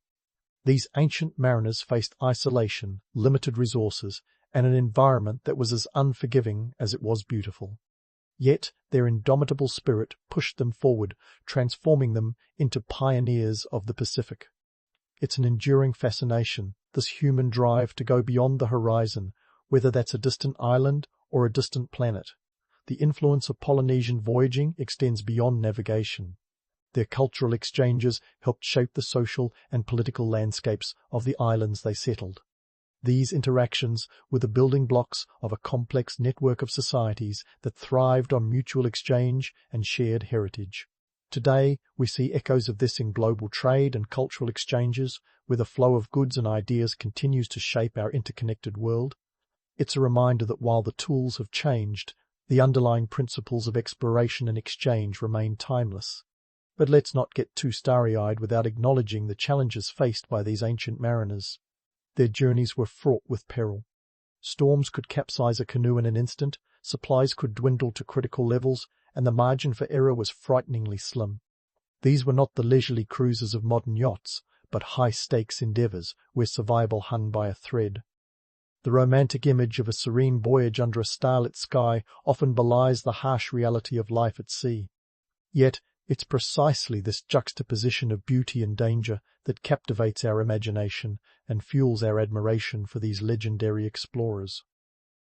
The legacy of Polynesian navigation is also a story of resilience and adaptation. When European explorers finally stumbled upon the Pacific Islands, they were astonished by the navigational prowess of the local populations. Captain James Cook, the British explorer who charted much of the Pacific, was both impressed and intrigued by the skills of the Polynesian navigators he encountered. Cook, never one to mince words, noted their ability to traverse vast distances with an accuracy that rivaled, if not exceeded, that of his own crew. It's a testament to the enduring power of indigenous knowledge and its ability to stand the test of time. In the modern world, Polynesian navigational methods are more than just a historical curiosity. They serve as a powerful reminder of the importance of connecting with our environment and understanding the natural world. As we grapple with the effects of climate change and environmental degradation, the Polynesian approach to navigation, rooted in sustainability and respect for nature, offers valuable insights. It's a call to action, urging us to look to the past for solutions to the challenges of the present. And let's not forget the cultural resurgence sparked by the revival of these ancient skills. The Hocklear's voyages have inspired a new generation of navigators and storytellers, rekindling a sense of pride in Polynesian heritage. This cultural revival is more than just a nod to history, it's a dynamic force shaping the future of these communities. It's about reclaiming a narrative, celebrating a rich legacy, and ensuring that the knowledge of the past continues to inform and inspire. So, as we wrap up our journey through the annals of Polynesian maritime history, let's take a moment to appreciate the full spectrum of their legacy. From groundbreaking navigation techniques to the enduring spirit of exploration, the impact of these ancient seafarers is as vast as the ocean they once traversed. Their story is a testament to human ingenuity, resilience, and the unquenchable thirst for discovery that drives us all. In the end, the legacy of Polynesian maritime skills is a multifaceted tale of adventure, survival, and cultural connection. It's a story that continues to resonate, reminding us of the power of human endeavor and the enduring bonds that unite us across time and space. Whether we're navigating the high seas or exploring new frontiers, the lessons of the past guide us, illuminating our path forward and inspiring us to reach for the stars or the distant islands just beyond the horizon. Napoleon Bonaparte, a name that conjures up visions of grand battles and a hand tucked into a waistcoat. But before he became the Emperor of the French, the little corporal who, spoiler alert, wasn't actually that little, was just a scrappy Corsican kid trying to make sense of the turbulent world he was born into. Born on August the 15th, 1769, on the rugged island of Corsica, Napoleon was the second of 8 children in the Bonaparte family. His father, Carlo Maria di Bonaparte, was a lawyer with political ambitions, and his mother, Letizia Ramolino, was a force of nature, reputed to have survived a cannonball during her pregnancy with Napoleon. If that's not a sign of things to come, I don't know what is. Napoleon's early life was a cocktail of chaos and opportunity. Corsica had only recently been ceded to France by the Republic of Genoa, and the locals were less than thrilled about it. Picture a hostile takeover, but with more goats and fewer PowerPoint presentations. This political upheaval set the stage for a young Napoleon who, at the age of 9, left his Mediterranean home to attend military school on the mainland. Talk about a culture shock. A Corsican kid in a French academy, trying to make his mark among Parisian peers. He was a bit of an outsider, speaking French with a strong accent and harbouring an intense ambition that would later propel him to greatness or megalomania, depending on who you ask. Academics weren't just a side dish for young Napoleon, they were the main course. He was a voracious reader, devouring everything from history to philosophy with the same appetite he would later exhibit on the battlefield. At the Royal Military Academy in Brienne-le-Château, he excelled in mathematics and artillery skills that would later become his secret sauce in military strategy. While his classmates were out doing whatever 18th-century French teenagers did for fun, Napoleon was busy absorbing the works of Plutarch and Aristotle, laying the intellectual groundwork for his future campaigns. Now, let's tackle the elephant in the room, Napoleon's height. The famous general wasn't the towering colossus his enemies might have wanted him to be, but he wasn't exactly pint-sized either. Standing at around 5'6" or 5'7" in modern measurements, he was about average for his time. The myth of his diminutive stature likely arose from a mix-up between the French pied and the English foot, but it sure made for a catchy story. Plus, portraying him as a short guy with a giant ambition makes for a more compelling narrative, doesn't it? The truth, though less dramatic, is that the man was just about as tall as his contemporaries, which means that his towering reputation came from his actions, not his physical height. Fast forward to revolutionary France, a period that makes modern political drama look like a calm Sunday brunch. The French Revolution was an era of heady ideas and, quite literally, heads rolling. In the midst of this chaos, a young artillery officer saw his chance. The French military was in shambles, and the country was in desperate need of leadership that could navigate through the political minefield. Enter Napoleon, whose strategic mind was as sharp as the sabres he would later wield. In 1793, at the siege of Toulon, Napoleon got his first real taste of military glory. The city had turned against the revolution and invited the British to join the party. But young Bonaparte had other ideas. He devised a plan to recapture the port by taking the high ground and bombarding the British fleet, a move that showcased his tactical genius. The plan worked like a charm, and Toulon fell back into French hands. This victory didn't just earn him a promotion to brigadier general at the tender age of 24. It also caught the eye of the French leadership, who were desperate for competent commanders. Napoleon's rise through the ranks wasn't just about luck or being in the right place at the right time, although that certainly helped. It was his unique blend of intellectual rigor and practical cunning that set him apart. While others were blinded by the revolutionary fervor or paralyzed by the chaos, Napoleon seized the opportunity to showcase his military acumen. He wasn't just a soldier. He was a strategist, a thinker, and a man who could see the bigger picture even when others were bogged down in the details. This ability to think several moves ahead would become a hallmark of his career, allowing him to outmaneuver larger and more established armies time and again. It's like a high-stakes game of chess, but with real lives and empires on the line. The political landscape of revolutionary France was a treacherous one, but for a man like Napoleon, it was a playing field ripe with possibilities. With every victory, his legend grew, and yet the true genius lay not in the myth of Napoleon the Conqueror, but in the reality of Napoleon the master tactician, who understood the power of seizing the moment and wielding it like a well-balanced sword. Napoleon's early years were a study in contrasts. A Corsican outsider thriving in the heart of French power, a young man of average height who would cast a giant shadow across Europe. His story was just beginning, but already the elements were in place for a saga that would reshape the continent and redefine the art of war. And it all started with a boy from Corsica who dared to dream beyond the horizon. Speaking of dreaming beyond the horizon, Napoleon found himself on a trajectory that would soon send shockwaves across the continent. After the siege of Toulon, he wasn't just a rising star, he was a comet blazing through the military firmament. His next act? Marrying Josephine de Beauharnais, a union that was as much a strategic maneuver as it was a romantic entanglement. Josephine, with her aristocratic connections and undeniable charm, was the social stepping stone Napoleon needed to solidify his ascent. It wasn't exactly a fairy tale romance, though. Picture a relationship more like a political alliance drenched in the sweet scent of ambition. Josephine, a widow 6 years Napoleon's senior, was a woman of the world when they married in 1796. She brought with her a network of influential friends, a touch of class, and a sizable heap of debts. Napoleon, ever the pragmatist, saw the potential. The marriage was a calculated risk, like a high-stakes poker game where the stakes were social prestige and political clout.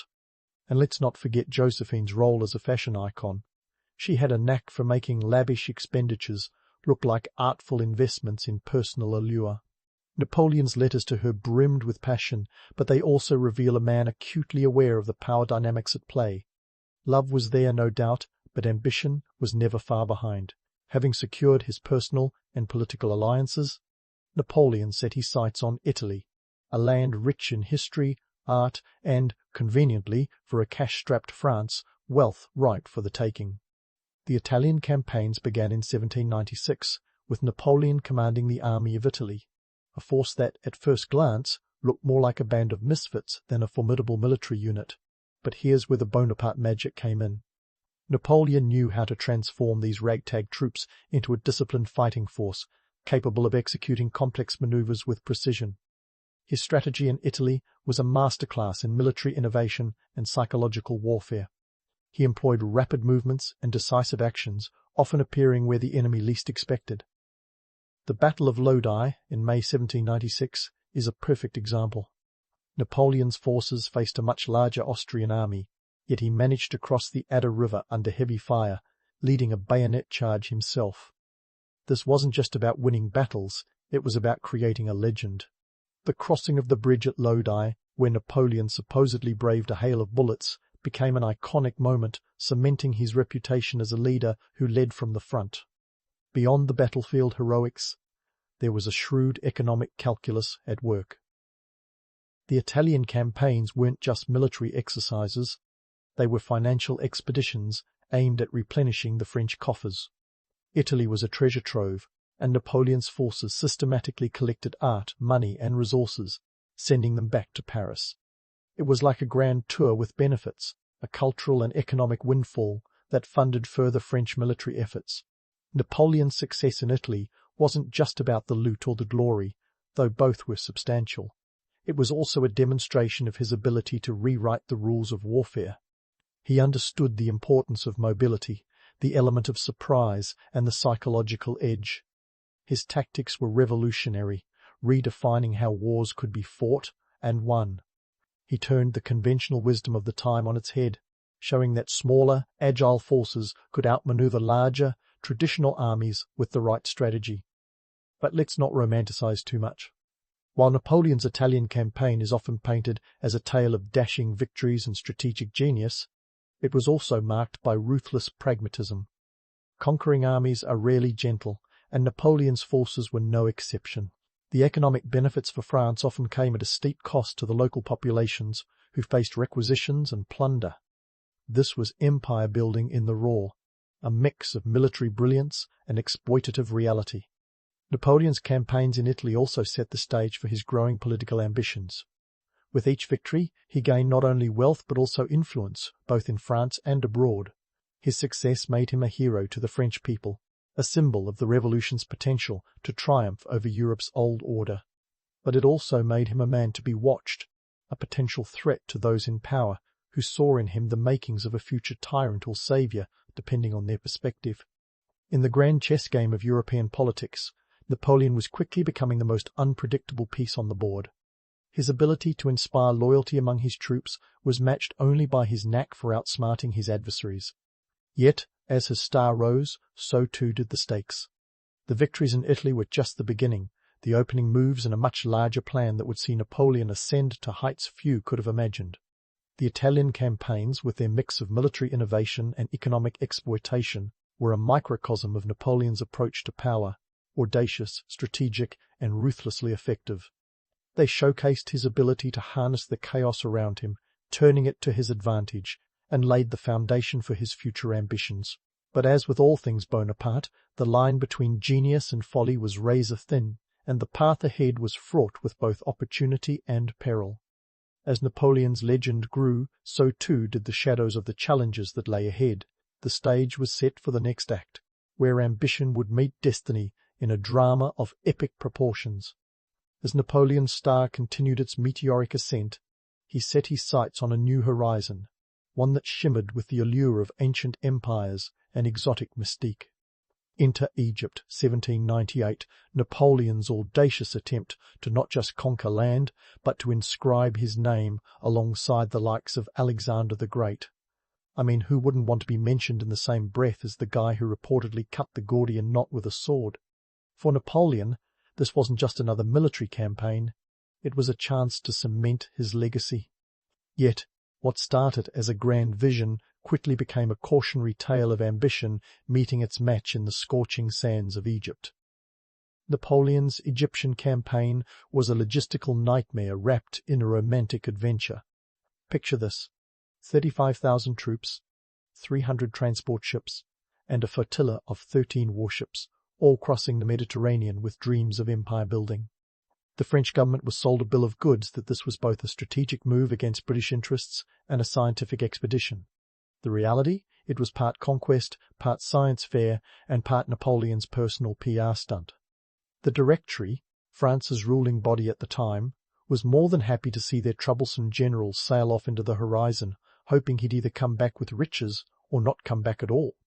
Landing in Egypt, Napoleon faced a land steeped in history but resistant to change. The French troops, not exactly dressed for desert warfare, were greeted by a blistering sun and a landscape that seemed to stretch into infinity. Their first major engagement, the Battle of the Pyramids on July 21, 1798, was a textbook display of Napoleon's tactical genius. Facing the Mamluk cavalry, known for their fearsome reputation and impressive horsemanship, Napoleon employed the divisional square formation, a human fortress of bayonets and muskets. The Mamluks, despite their valour, were no match for this modern military machine. The battle ended with roughly 300 French casualties compared to several thousand Mamluks. The pyramids, silent witnesses to the carnage, stood as eternal monuments to human ambition and folly, an apt backdrop for such a clash. But let's not get carried away by the romance of it all. The reality was far less glamorous. Napoleon's triumphs in battle couldn't mask the logistical and political quagmire he had stepped into. Egypt wasn't just a stage for military maneuvers, it was a complex socio-political landscape. The country's infrastructure was crumbling, the people were skeptical of foreign occupiers, and the local rulers were far from welcoming. Napoleon's attempts to present himself as a liberator fell flat. The Egyptians were, understandably, unimpressed by yet another European power claiming to have their best interests at heart. Then there was the small matter of the British. While Napoleon was busy fashioning himself as a modern-day pharaoh, Admiral Horatio Nelson was plotting a decidedly different narrative. The Battle of the Nile, fought on August 1798, was a maritime disaster for the French. Nelson's fleet caught the French navy off guard at Aboukir Bay, annihilating the French ships and effectively stranding Napoleon's army in Egypt. Talk about a plot twist. Suddenly our hero was stuck in the desert with no easy way home, like a tourist whose return flight just got cancelled indefinitely. Despite the mounting crises, Napoleon's campaign wasn't a total write-off. Enter the Rosetta Stone, the linguistic jackpot unearthed by French soldiers in 1799. This slab of inscribed granite would become the key to deciphering Egyptian hieroglyphs, unlocking a treasure trove of ancient history. In a twist of irony, while Napoleon's military and political objectives were slipping through his fingers, here was a legacy that would endure far beyond his ambitions. It's kind of like stumbling across a Picasso while cleaning out your attic, a discovery that would outlast the discoverer's fame. Yet, for all the scientific achievements and the occasional battlefield success, the Egyptian campaign was a strategic flop. Napoleon's grand visions of an Eastern Empire crumbled under the weight of logistical nightmares, hostile locals, and the ever-looming British blockade. He might have wanted to model himself after Alexander the Great, but Alexander didn't have to deal with the Royal Navy, did he? Napoleon's time in Egypt was also marked by a peculiar brand of self-mythologizing. He was acutely aware of the power of narrative, and his dispatches back to France were masterpieces of spin. He painted himself as a benevolent conqueror, a champion of Enlightenment ideals bringing progress and science to the East. The reality? A little less noble. Napoleon's troops often resorted to brute force to maintain control, and his promises of liberation were largely hollow. But hey, never let the truth get in the way of a good story, right? By the time 1799 rolled around, the situation in Egypt was untenable. With the local population increasingly hostile and the French government back home teetering on the brink of collapse, Napoleon decided it was time to cut his losses. In classic Bonaparte style, he left his army in the hands of his subordinates and made a stealthy exit back to France. His gamble in Egypt had failed, but his knack for timing remained impeccable. Back in France, the political climate was ripe for change, and Napoleon, ever the opportunist, was ready to seize the moment. The Egyptian campaign was a turning point, a reminder that even the greatest tacticians could be humbled by the realities of geography and politics. It was a blend of triumph and tragedy, a grand adventure that ended in anticlimax. Yet, in typical Napoleon fashion, he managed to spin even failure into a stepping stone for future success.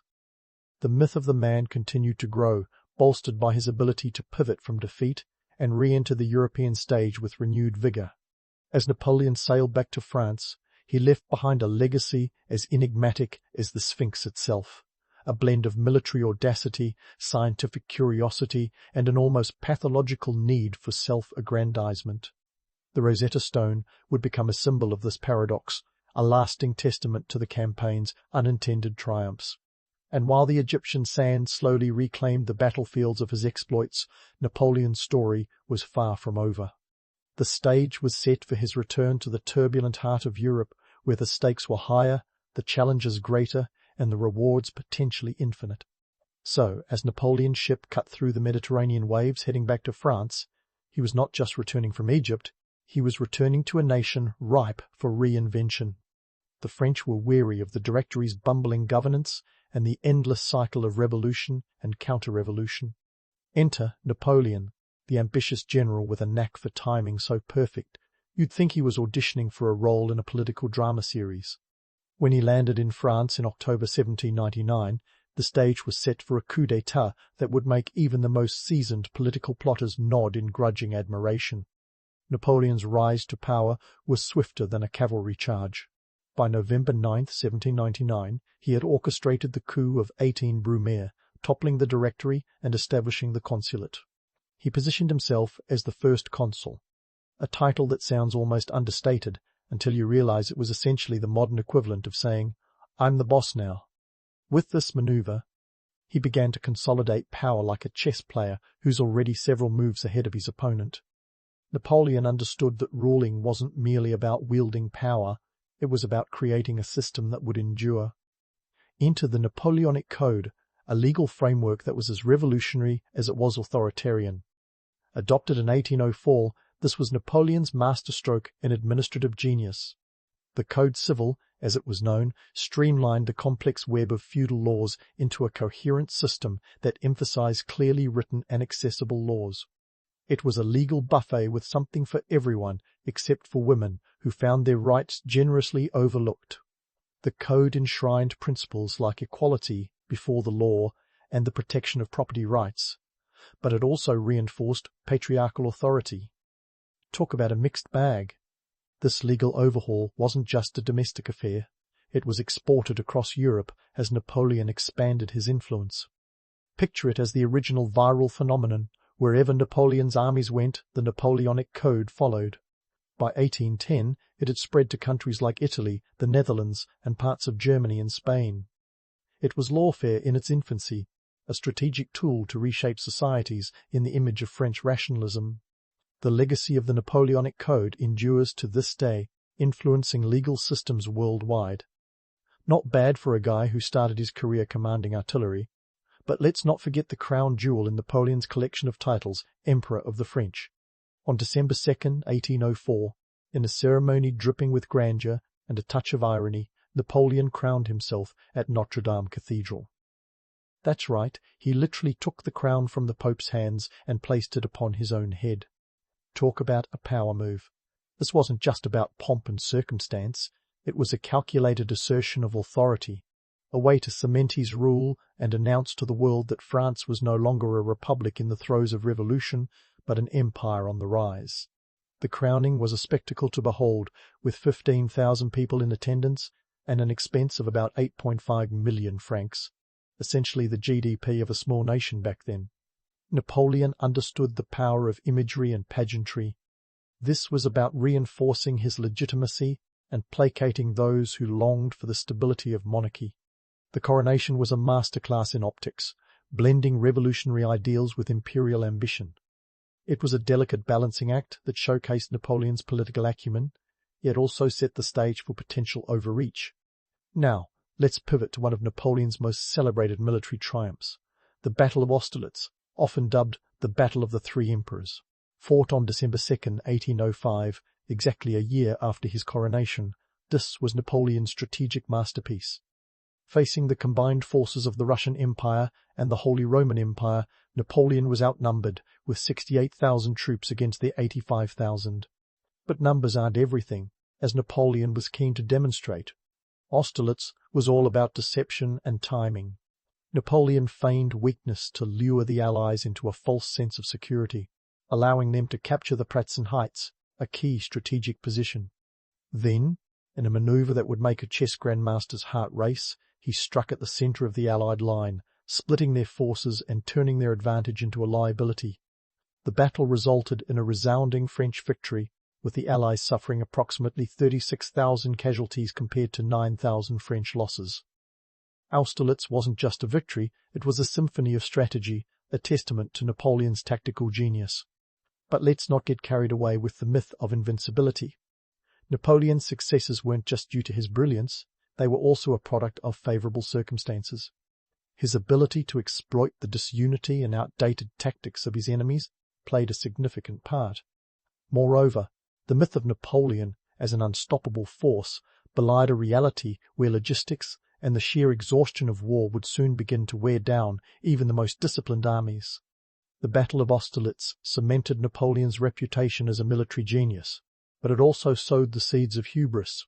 His ability to orchestrate such a decisive victory bolstered his confidence, yet it also laid the groundwork for overconfidence. The illusion of invincibility was a double-edged sword, one that would eventually lead him into the quagmire of future campaigns. But for the moment, Napoleon was at the zenith of his power, reshaping Europe with a blend of military prowess and administrative reform. Napoleon's administrative genius lay not just in drafting laws or winning battles, but in his ability to integrate these elements into a coherent vision for Europe. He was a man who understood that power wasn't just about control, it was about crafting a narrative that others could rally around. Whether through the Napoleonic Code or the spectacle of his coronation, he crafted a legacy that was as much about perception as it was about reality. Yet, as with all legends, the line between myth and reality was thin, and the challenges ahead would test his ability to maintain this delicate balance. As Napoleon continued to expand his empire, the stakes grew ever higher. The victories, while spectacular, masked the growing strains on the French military and economy. The myth of invincibility, while alluring, was a fragile construct. But for now, Napoleon was on top of the world, a master of his own destiny, and a figure whose ambitions knew no bounds. The drama of his reign was far from over, with new chapters yet to unfold in the epic tale of power, glory, and inevitable downfall. And so, our grand strategist, Napoleon, stood atop his empire, surveying a Europe reshaped by his audacity and ambition. But as anyone who's ever played a marathon game of Jenga knows, the taller the tower, the shakier it becomes. By 1812, Napoleon's empire spanned from the Iberian Peninsula to the depths of Central Europe, but it was a house of cards built on the fragile foundations of constant warfare and overextended logistics. The cracks were starting to show, and the Russian campaign would be the gust of wind that sent it all tumbling down. Now, Napoleon had many talents, but listening to reason when it came to Russia wasn't one of them. Convinced he could bring the Russian Tsar Alexander I to heel, Napoleon assembled the Grande Armée, a force so massive it made earlier campaigns look like rehearsal dinners. Picture this, over 600,000 troops marching toward Moscow, a logistical nightmare that would make even the most seasoned quartermaster break out in a cold sweat. Yet, like a moth to a flame, Napoleon pressed on, undeterred by the sheer scale of his undertaking. The Russian campaign kicked off in June 1812, and it was a textbook case of how not to conduct a military expedition. Napoleon's plan hinged on rapid movement and decisive battles, but the Russians, playing a strategic game of cat and mouse, refused to give him the satisfaction. They employed a scorched earth policy, retreating deeper into the vast Russian interior while burning anything that might be of use to the French. A strategy that was as effective as it was brutal. By the time Napoleon's forces reached Moscow in September, they found the city largely abandoned and set ablaze by its own inhabitants. The retreat from Moscow was a nightmare of epic proportions. The Russian winter, as unforgiving as a scorned lover, descended upon the French troops with a vengeance. Temperatures plummeted to as low as 30 degrees Celsius, and the Grande Armée, ill-prepared for such conditions, began to disintegrate. Starvation, disease, and relentless Cossack raids whittled the once mighty force down to a fraction of its original size. By the time Napoleon crossed back into friendly territory, his army had been reduced to a ragged, frost-bitten remnant of fewer than 100,000. It was a catastrophe that underscored the perils of hubris and the unforgiving nature of Russian winters. A lesson history would teach again, but seemingly never learn. In the aftermath, the European powers, sensing weakness, pounced like vultures on a carcass. The Sixth Coalition, comprising Britain, Russia, Prussia and Austria, formed to bring down the French juggernaut once and for all. Napoleon, ever the tactician, managed to rally and score several victories in 1813, but the odds were overwhelmingly against him. The Battle of Leipzig in October 1813, also known as the Battle of Nations, was a decisive defeat. With over 600,000 troops engaged, it was one of the largest battles in history up to that point. Napoleon's forces were outnumbered and outmaneuvered, suffering massive losses that marked the beginning of the end. By 1814, the walls were closing in. With Allied forces pushing into France, Napoleon's options dwindled.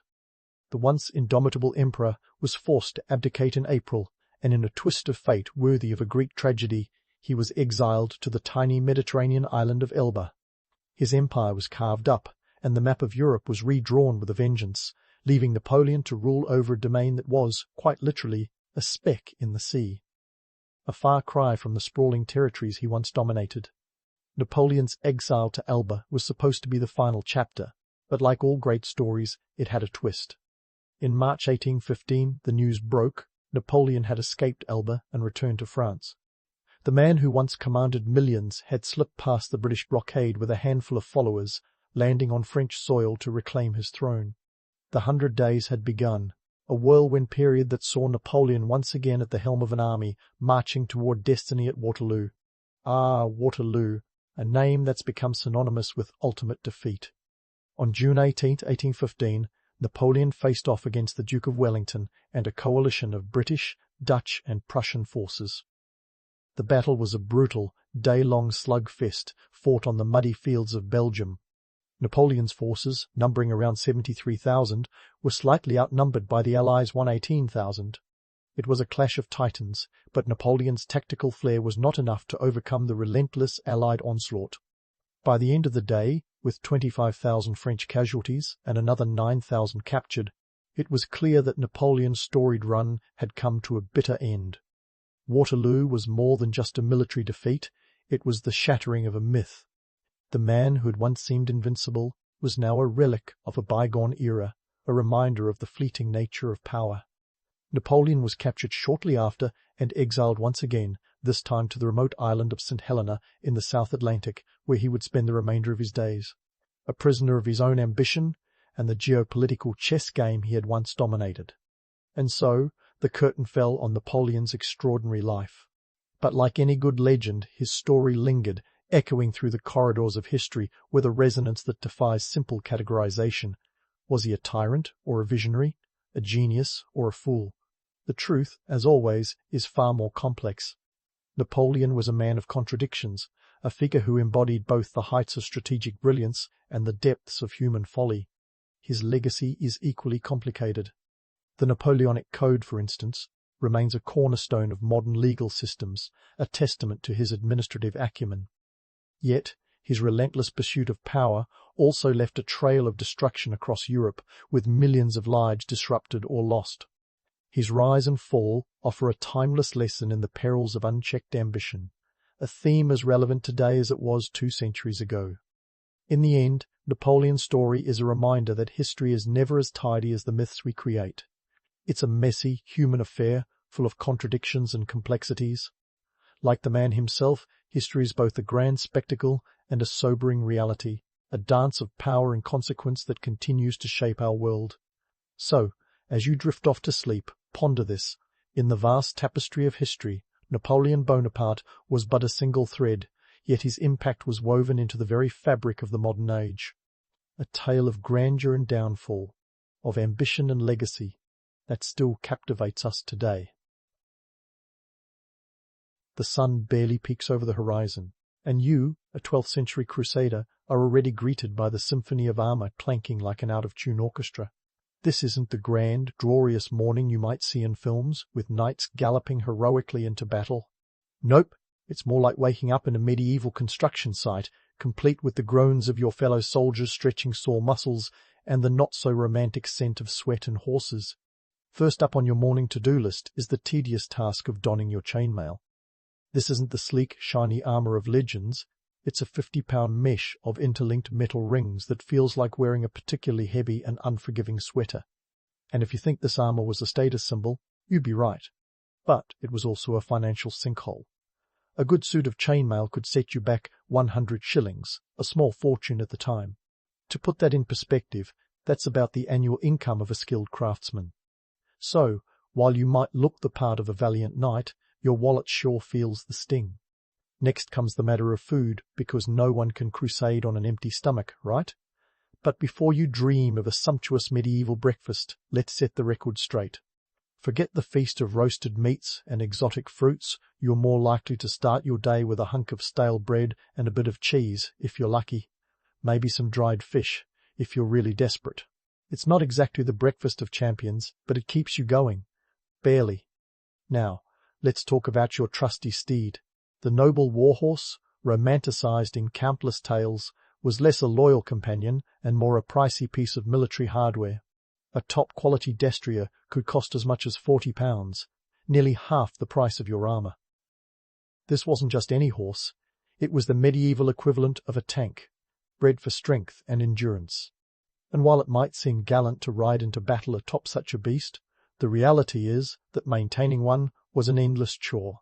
Feeding, grooming, and caring for your warhorse was like having a four-legged, hay-consuming child with a penchant for kicking. As you prepare for whatever the day holds, you might ponder the economics of this whole crusading affair. Sure, the church promised spiritual rewards, and the allure of eternal glory was hard to resist, but the real-world costs were steep. Financing a crusade was a gamble, with lords often mortgaging lands or selling off belongings to fund their expeditions. And if you think this journey was all about chivalry and honor, think again. For many, it was a desperate attempt to gain land, wealth, or status, sometimes all three. But before you hit the road, it's time to question that image of the noble knight. The romanticized figure is irresistible, conjuring visions of gallantry and heroism. Yet, the truth is more nuanced. Crusaders were as much opportunists as they were warriors, shaped by the political and social machinations of the time. These weren't just holy warriors, they were part of a complex web of alliances, feuds, and ambitions. The morning hustle, with its drudgery and discomfort, might not make for a poetic tale, but it's the real start to a crusader's day. It's less about heroic charges and more about the gritty, unglamorous grind. And as you clamber onto your horse, ready to face whatever comes next, you might wonder if future generations will remember the Crusades as they were or as the legends they became. Either way, the sun is up and the day awaits. As the morning hustle transitions into the mid-morning grind, you find yourself at the heart of the Crusader camp, where the clang of swords and the thud of shields create a cacophony of controlled chaos. Forget any notion of a serene martial arts dojo. This is more like a medieval boot camp, where the romance of swordplay meets the bruises of reality. Here, every swing of the sword is a reminder that the life of a crusader is far less glamorous than the troubadours would have you believe. Your day unfolds in a flurry of drills designed to make you battle-ready, or at least less likely to be skewered, like a medieval kebab. Sword practice is the main event, where you and your fellow knights in training clash steel in an attempt to hone your skills. This is no aristocratic pastime, it's a grueling routine that leaves you as battered as an old shield. You quickly learn that swordsmanship involves a lot of sweat and even more bruises. It's a far cry from the elegant duels depicted in movies, where knights gracefully parry and thrust in beautifully choreographed sequences. Here, it's more about swinging, blocking, and trying to avoid getting your head knocked off by a poorly timed blow. Now, if you're picturing a bunch of noble-born elites sparring in designer armor, think again. The training ground is surprisingly democratic, a melting pot of ranks where even the lowliest squire can land a hit on a noble. In this brutal egalitarianism, your skill with a sword matters more than the status you hold outside the ring. The famous William Marshall, a lesser-known hero of the Crusades, started his career as a penniless squire and rose through the ranks purely on merit and a knack for not dying in tournaments. Notably, Marshall's rise wasn't due to any divine blessing or noble birthright. It was grit, skill, and a fair bit of luck. But let's not forget the financial burden of keeping your weapons battle-ready. A good sword could cost a small fortune, often more than a year's wages for a common soldier, and, unlike the mythical Excalibur, your blade requires constant upkeep. Sharpening, polishing, and repairing are as much a part of your routine as the swordplay itself. It's like maintaining a vintage car, if that car could slice through armor and potentially save your life. Speaking of armor, nothing screams, "I'm ready for battle," like a well-maintained chainmail. But here's the kicker. Maintaining that iconic gear is a never-ending task. Chainmail needs regular oiling to prevent rust, which, let's be honest, is less glamorous than shining armor, but crucial if you want to avoid looking like a rusty tin can on the battlefield. Oh, and don't forget the padding underneath, which soaks up sweat like a sponge and smells about as charming as a medieval latrine after a hot day. As you swing your sword and block imaginary foes, there's an underlying current of tension that goes beyond mere physical exertion. Training isn't just about preparing for the next skirmish, it's also a political dance. Alliances are made and broken based on who you train with, who you impress, and who you manage to best in the daily melee. In this world, every sparring match has the potential to shift the social dynamics within your group. A well-timed victory could earn you a powerful ally, while a careless defeat might cost you more than just pride. The political stakes are high because, in the grand theatre of the Crusades, every man is an actor in a larger drama. The knights are not merely fighting for personal glory, they are pawns in the grand chess game of medieval politics. Each move on the training ground echoes the larger strategies being played out by kings, lords, and the ever-watchful church. It's a world where allegiances can shift as quickly as the wind, and today's training partner might be tomorrow's enemy. As you wrap up your morning routine, the sun climbing higher in the sky, you might take a moment to ponder the grandiosity of it all. The Crusades were as much about survival as they were about faith and fortune. Beneath the surface of holy wars and righteous quests lies a web of intrigue, ambition, and the relentless pursuit of power. In this world, the sword is both a tool of war and a symbol of the constant struggle for status. The romanticized image of the gallant knight will forever capture the popular imagination, but the reality is a tapestry of sweat, toil, and political maneuvering. As you catch your breath and prepare for the next phase of the day, you might wonder if the legends will ever capture the true grit of life as a crusader. But for now, there's no time for reflection. The day is only half done, and there's a whole lot more history to be made. And so, with your morning workout behind you and the sun reaching its zenith, it's time to refuel the medieval way. Welcome to the midday meal, where crusaders gather not just to ingest questionable cuisine, but to indulge in the day's most social affair. If you're envisioning a grand banquet with flowing wine and roasted boar, you might want to adjust your expectations. Think less Game of Thrones and more Survivor Medieval Edition. First up, let's talk about the menu. Forget the haute cuisine of today's standards. This is more like an episode of Chopped with a medieval twist. The typical Crusaders meal is a hearty dose of reality stale bread, salted meat, and maybe some pottage, a kind of stew made from whatever veggies and grains are available. If you're lucky, you might score some cheese or dried fruits, but don't expect the luxury of fresh produce. Those are as scarce as a unicorn in these parts. The logistics of feeding an army are as challenging as they sound. Imagine coordinating meals for thousands of hungry warriors, each with the appetite of a modern-day linebacker. It's a logistical nightmare that would make even the most seasoned event planner break out in a cold sweat. Supplies need to be transported across vast distances, and with no refrigeration, spoilage is a constant threat. Salt is your best friend here, preserving meat and fish long enough to be edible, well, mostly edible. Now, while the fare might not win any culinary awards, the role of religion at the table is nothing short of ceremonial. Before even a crumb crosses your lips, there's a moment of reverence, a prayer to bless the meal and remind everyone why they're here. It's easy to forget the spiritual underpinnings when you're elbow deep in a hunk of bread, but these rituals reinforce the Crusaders' divine mission. Whether you're devout or just hungry, there's no escaping the church's shadow, even during chow time. As you gather with your comrades, the social dynamics come into full play. The pecking order is evident, even at lunch. High-ranking knights and nobles sit together, their status marked not by fancy attire, but by the subtle allocation of better portions. If you're a squire or a foot soldier, you find yourself on bread duty, scrambling for the dregs. It's a medieval hierarchy, where your place at the table speaks volumes about your standing in the camp. But let's not overlook the gossip network, a vital part of any medieval meal. With swords laid down and spoons in hand, this is prime time for exchanging news, rumours, and the latest camp scandals. Who's fallen out of favour? Who's been knighted? Who's secretly longing for a return to the comforts of home? These are the hot topics of the day. In a world without Twitter, the meal is where information spreads, alliances are forged, and rivalries are cemented. And then there's the humour. Oh, the humour. Medieval jokes are less about witty repartee and more about the slapstick variety.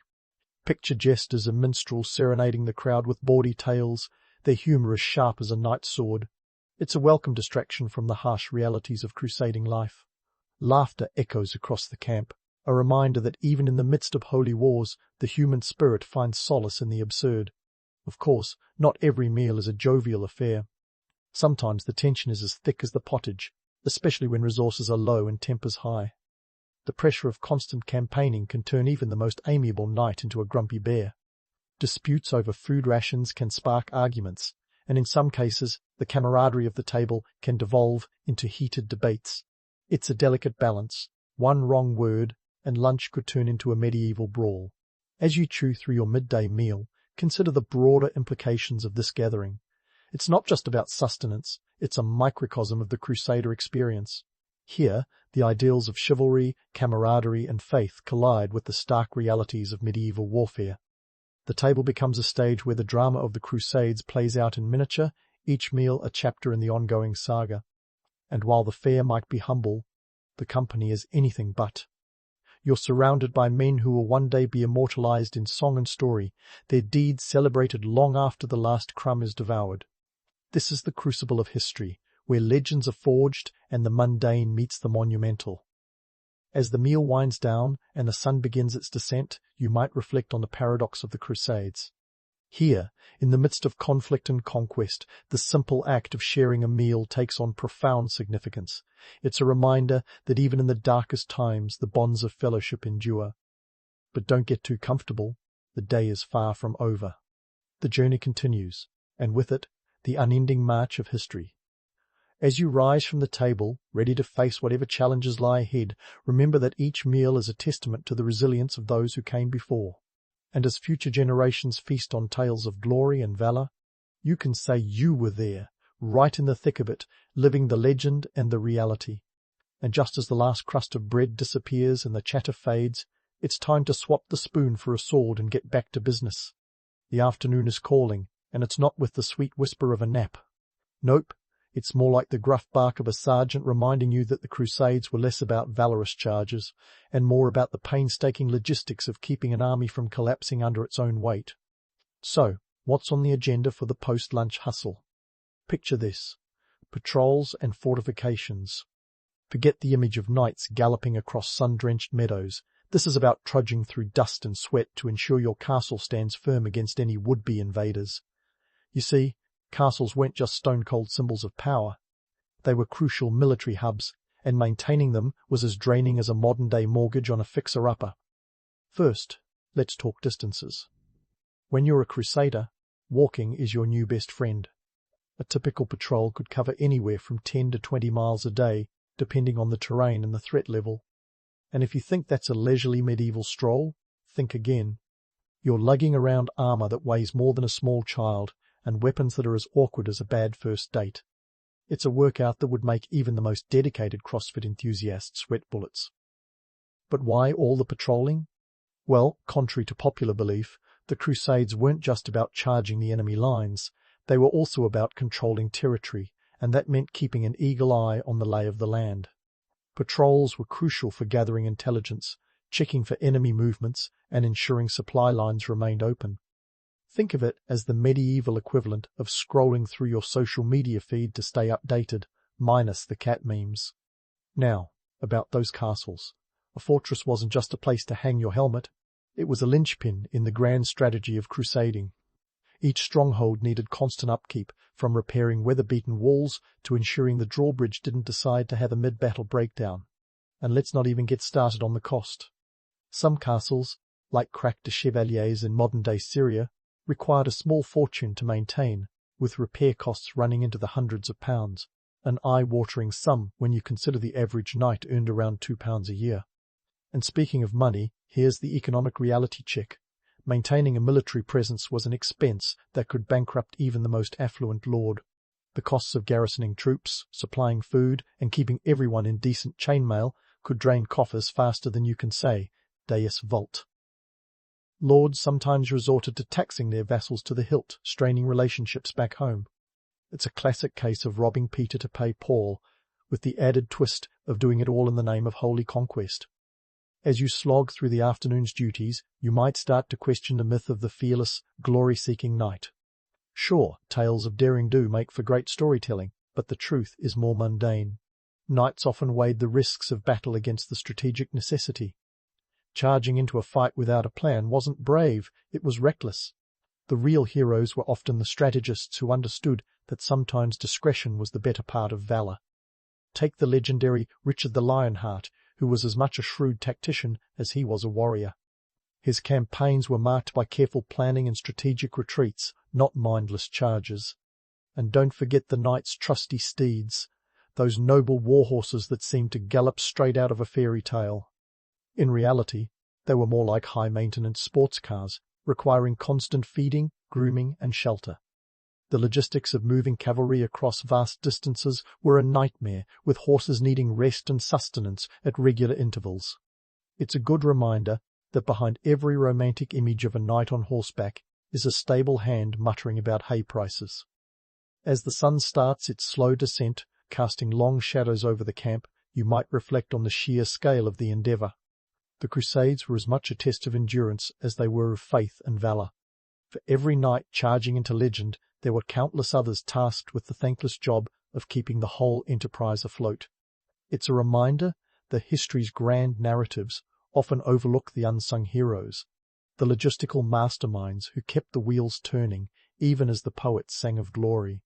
So, as you finish up the day's patrol and head back to your castle, your temporary home and fortress in a foreign land, consider the tales that will one day be told of these times. Will they capture the grind, the sweat, and the strategic calculations? Or will they focus solely on the romance of battle, leaving out the crucial context that made it all possible? That's the paradox of history. The stories we tell often gloss over the gritty realities in favor of the shiny allure of legend. But for now, as you settle in for the night, you can rest easy knowing you've played your part in the real drama of the Crusades. The day might be ending, but the journey continues, with more chapters yet to be written in this epic tale of faith, conflict, and human endeavour. As the twilight descends over your makeshift fortress, signalling the end of another grinding day, you're not just a crusader anymore, you're a weary human being craving a moment of respite. The clang of swords is replaced by the quieter shuffle of armour being shed like an exoskeleton, a ritual that feels as sacred as any prayer. And let's be honest, removing your chainmail is as satisfying as unbuttoning a too-tight pair of jeans after a long day, minus the fashion statement, of course. Once you're freed from the metallic embrace, evening routines kick in, and they reveal a side of the Crusader life often eclipsed by tales of battle and glory. This is where the human element sneaks in, a moment to connect with home, faith, and oneself. You've spent the day as a cog in the war machine, but now you're simply a person in a foreign land longing for comfort. Letter writing becomes your lifeline, a tangible connection to the world you left behind. But it's not just any form of correspondence. It's an exercise in artistry and endurance. Scribes transform spoken words into inked narratives, often dictated by those not literate enough to pen their own thoughts. For many crusaders, this was a poignant reminder of what they risked losing: a family, a home, perhaps even a future. The cost of sending a letter was as prohibitive as the price of parchment itself, but the value of those words was priceless. It's a medieval equivalent of today's long-distance calls or texts, a way to bridge the miles with emotions as real as the ink on the page. And then there's prayer, the spiritual glue holding this entire endeavour together. Whether you're devout or just hedging your bets, the evening prayer is a communal grounding moment. It serves as both a plea for divine protection and an attempt to make sense of the chaos surrounding you. Picture a scene where knights kneel on the same ground they've battled over, heads bowed in a rare show of humility. It's a solemn reminder that no amount of armor can shield you from existential dread. Of course, not everything about the evening is steeped in somber reflection. The camaraderie built during the day spills into the night, with stories and songs echoing across the camp. But let's debunk a myth here. Medieval ballads were less sweet serenade and more drunken karaoke. Minstrels, the rock stars of their day, entertained with tales of valor and romance, spinning yarns that transformed the mundane into the mythical. Never mind that these stories often bore little resemblance to reality, they were fuel for the Crusader's soul, especially after an exhausting day. As the firelight flickers, casting shadows that dance like spectres, it's hard not to ponder the myths versus the realities of your existence. The allure of the Crusader as a paragon of virtue, a knight in shining armor, is irresistible. But the truth is more complicated, a tapestry woven with ambition, faith, and folly. For every tale of heroism, there are countless accounts of the grind, the sweat, and the stark political maneuvering that drove this colossal enterprise. Let's talk legacy for a moment. What did it truly mean to be a Crusader? Sure, you were part of a movement that shaped the world, leaving an indelible mark on history, yet it was a life marked by contradictions. You were a pilgrim and a warrior, a devout believer and a pawn in power games. The Crusades were as much a quest for personal glory as they were a collective mission, with each knight balancing on the razor's edge between sainthood and sin. And here's the kicker. The very legends that elevate the Crusader's life often obscure its realities. The romanticized image of gallant knights and epic quests glosses over the economic hardships, the social complexities, and the sheer human cost. But perhaps that's the nature of history, a blend of fact and fiction, a narrative shaped by those who survived to tell the tale. As you lie down to rest, the stars overhead provide a celestial canvas for your thoughts. Will future generations remember the Crusades as they were, with all their gritty imperfections? Or will they become just another chapter in the grand epic of human folly and ambition?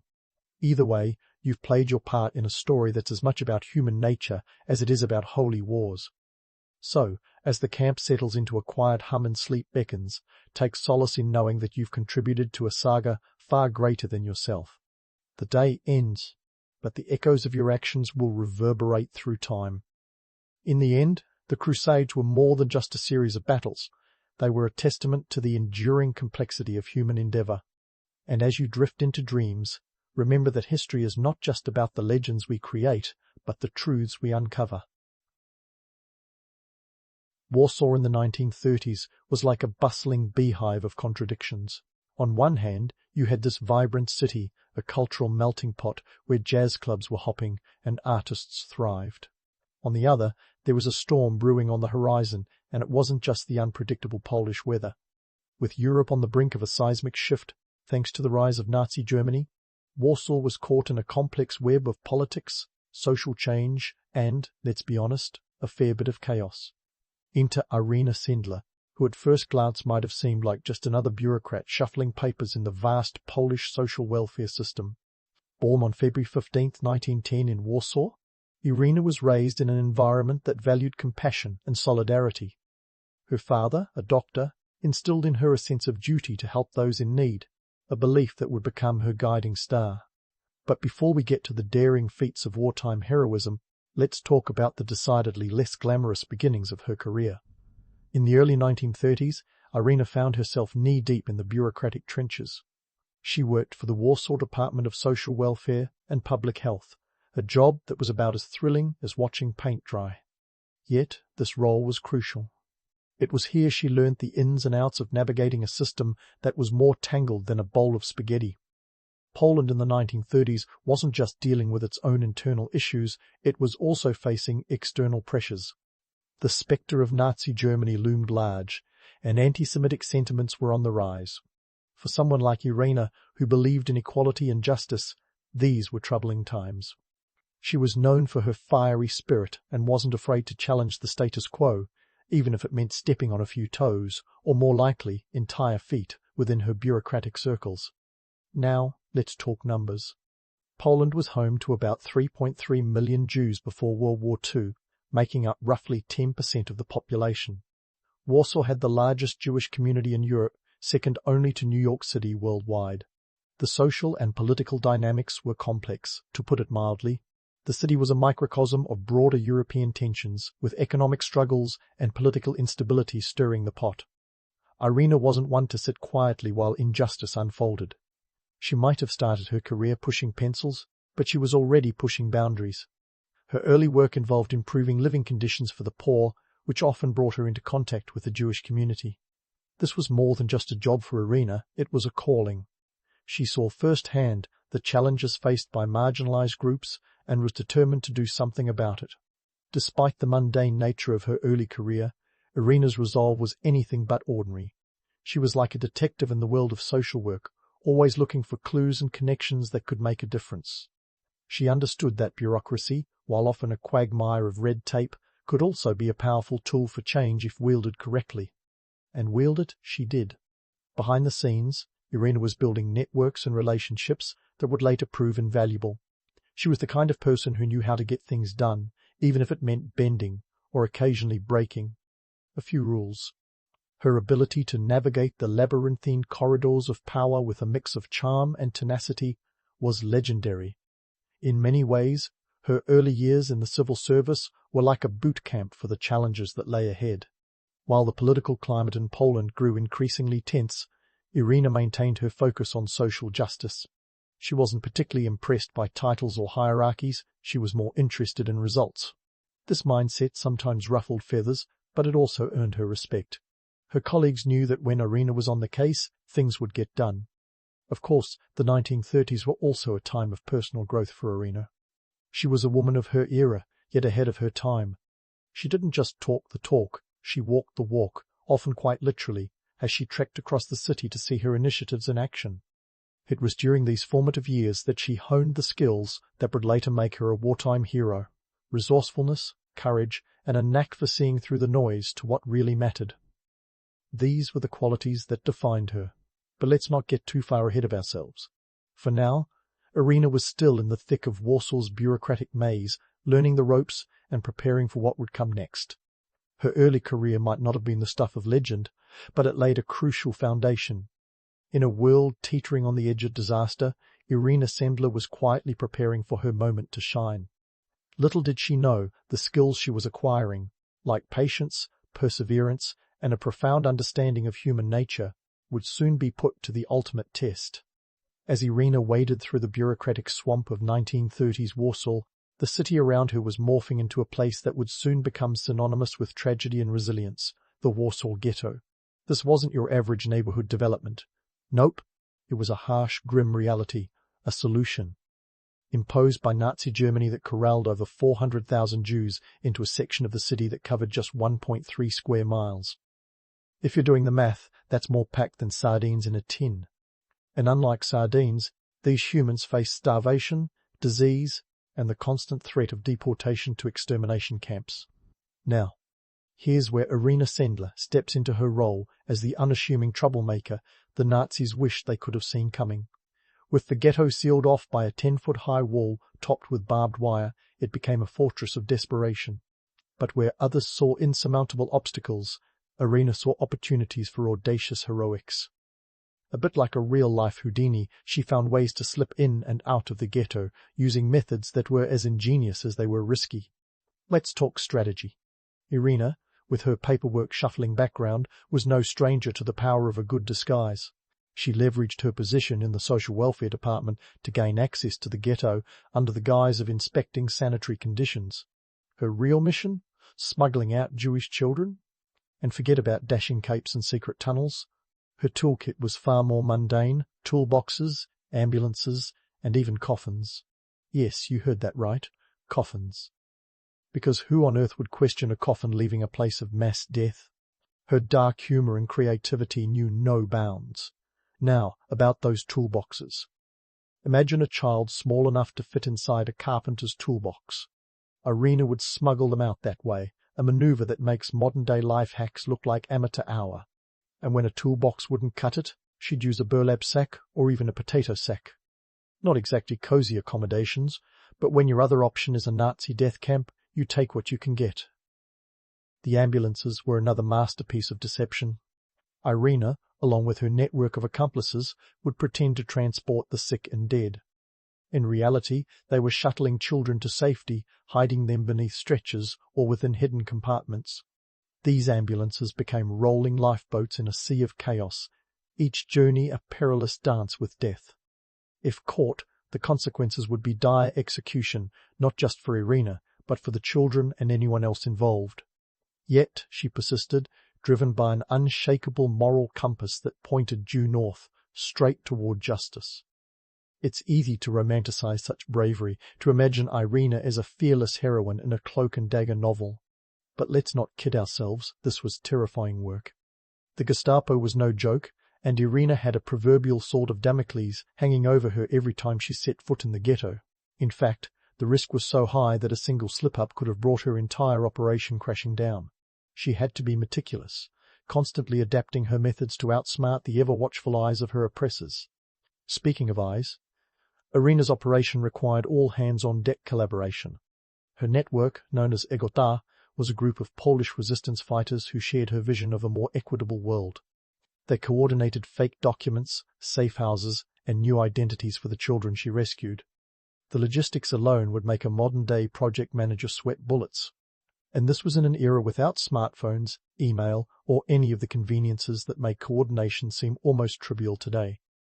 Despite the overwhelming odds, Irena and her team managed to save an estimated 2,500 Jewish children. Let that number sink in for a moment. While the world was engulfed in the flames of hatred and intolerance, Irena's quiet rebellion was a beacon of hope. She wasn't just saving lives, she was preserving the potential for a future that could rise from the ashes of the past. But let's not get too misty-eyed just yet. The Warsaw Ghetto was a place where hope was often in short supply.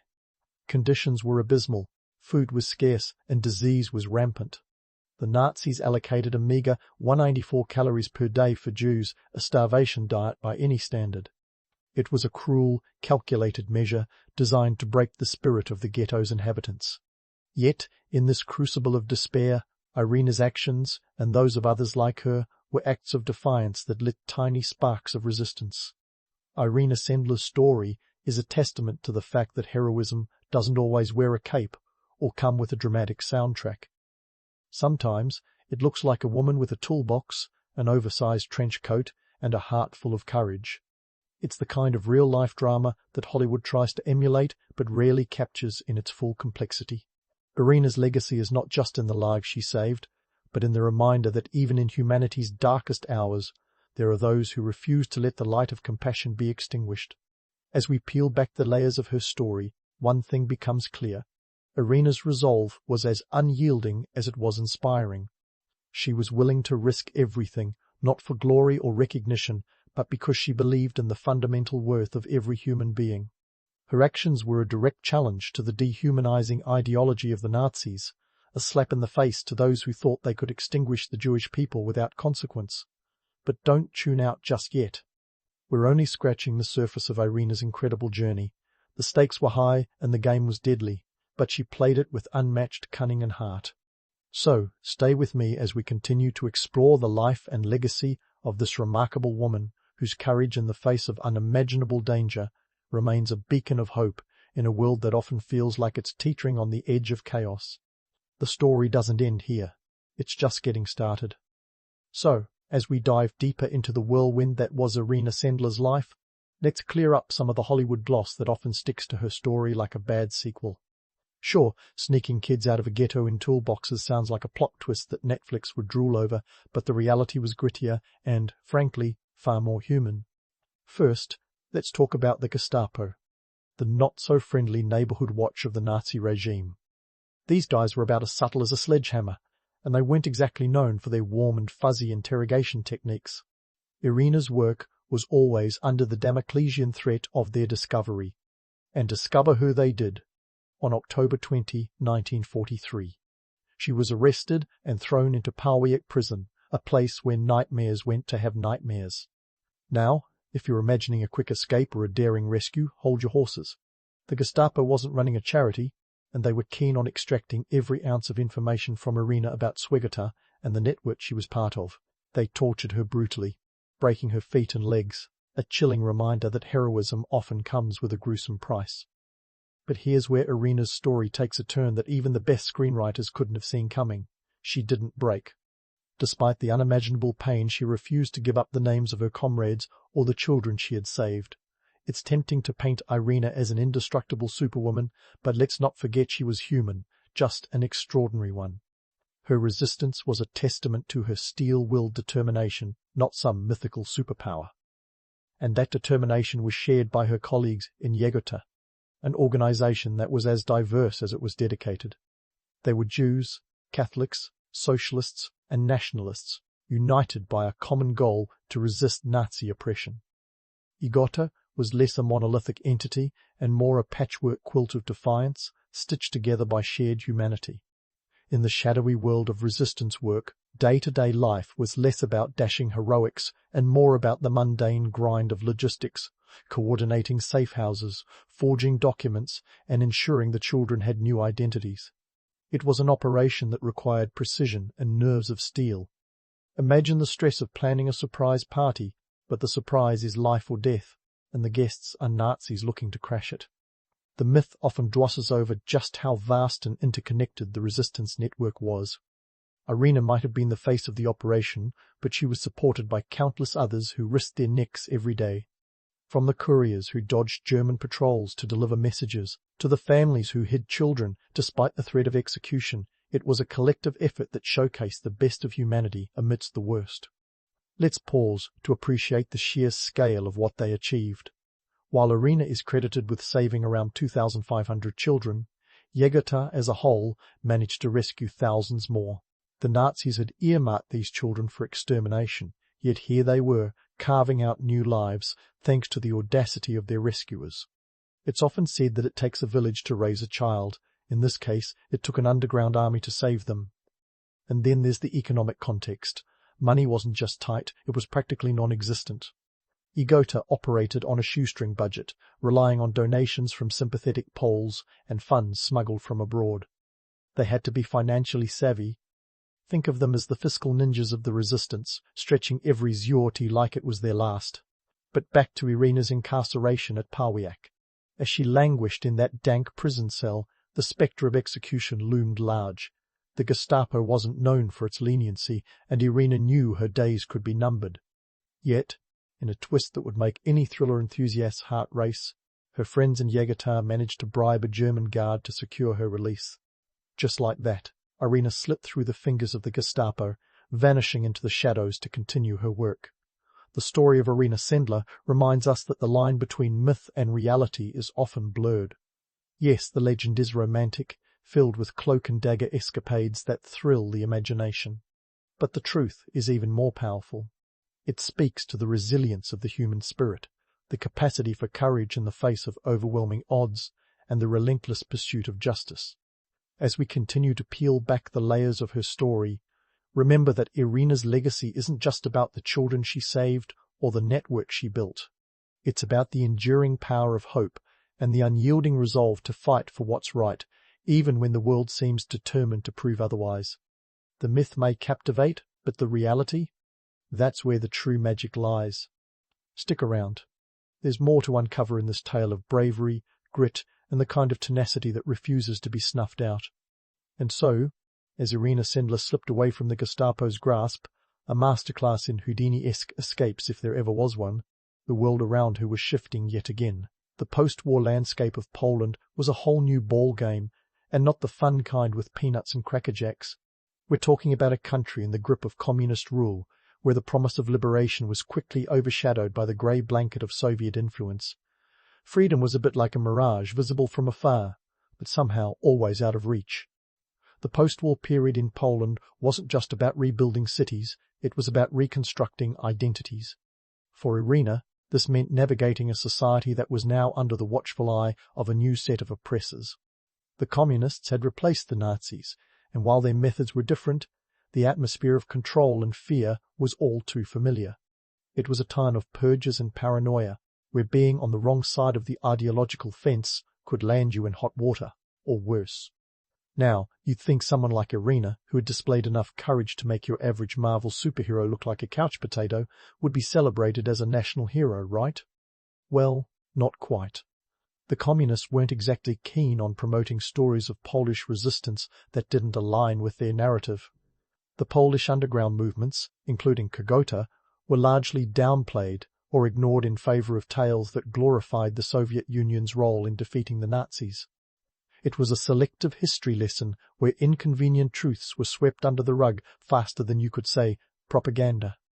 As a result, Irena's wartime heroics slipped into the shadows, lost amidst the shifting sands of political convenience and historical revisionism. In the smoky haze of 1950s Poland, she lived a life of relative obscurity, her deeds known only to those who had been directly involved or saved. It was as if she had become a ghost in her own time, her legacy obscured by the dense fog of Cold War politics. The economic realities of this period didn't help either. Poland was a country trying to rebuild from the ruins, with resources stretched thinner than a hipster's patience in a queue. The communist regime controlled the economy with an iron grip, prioritizing industrialization and collectivization over personal narratives of heroism. There was no room or budget for honoring unsanctioned war heroes. The focus was on survival, not celebration. Let's throw some numbers into the mix. By the end of World War II, Poland's industrial output had plummeted by 70%. The population, which had been around 35 million before the war, saw a drastic reduction due to the combined horrors of Nazi occupation and Soviet liberation.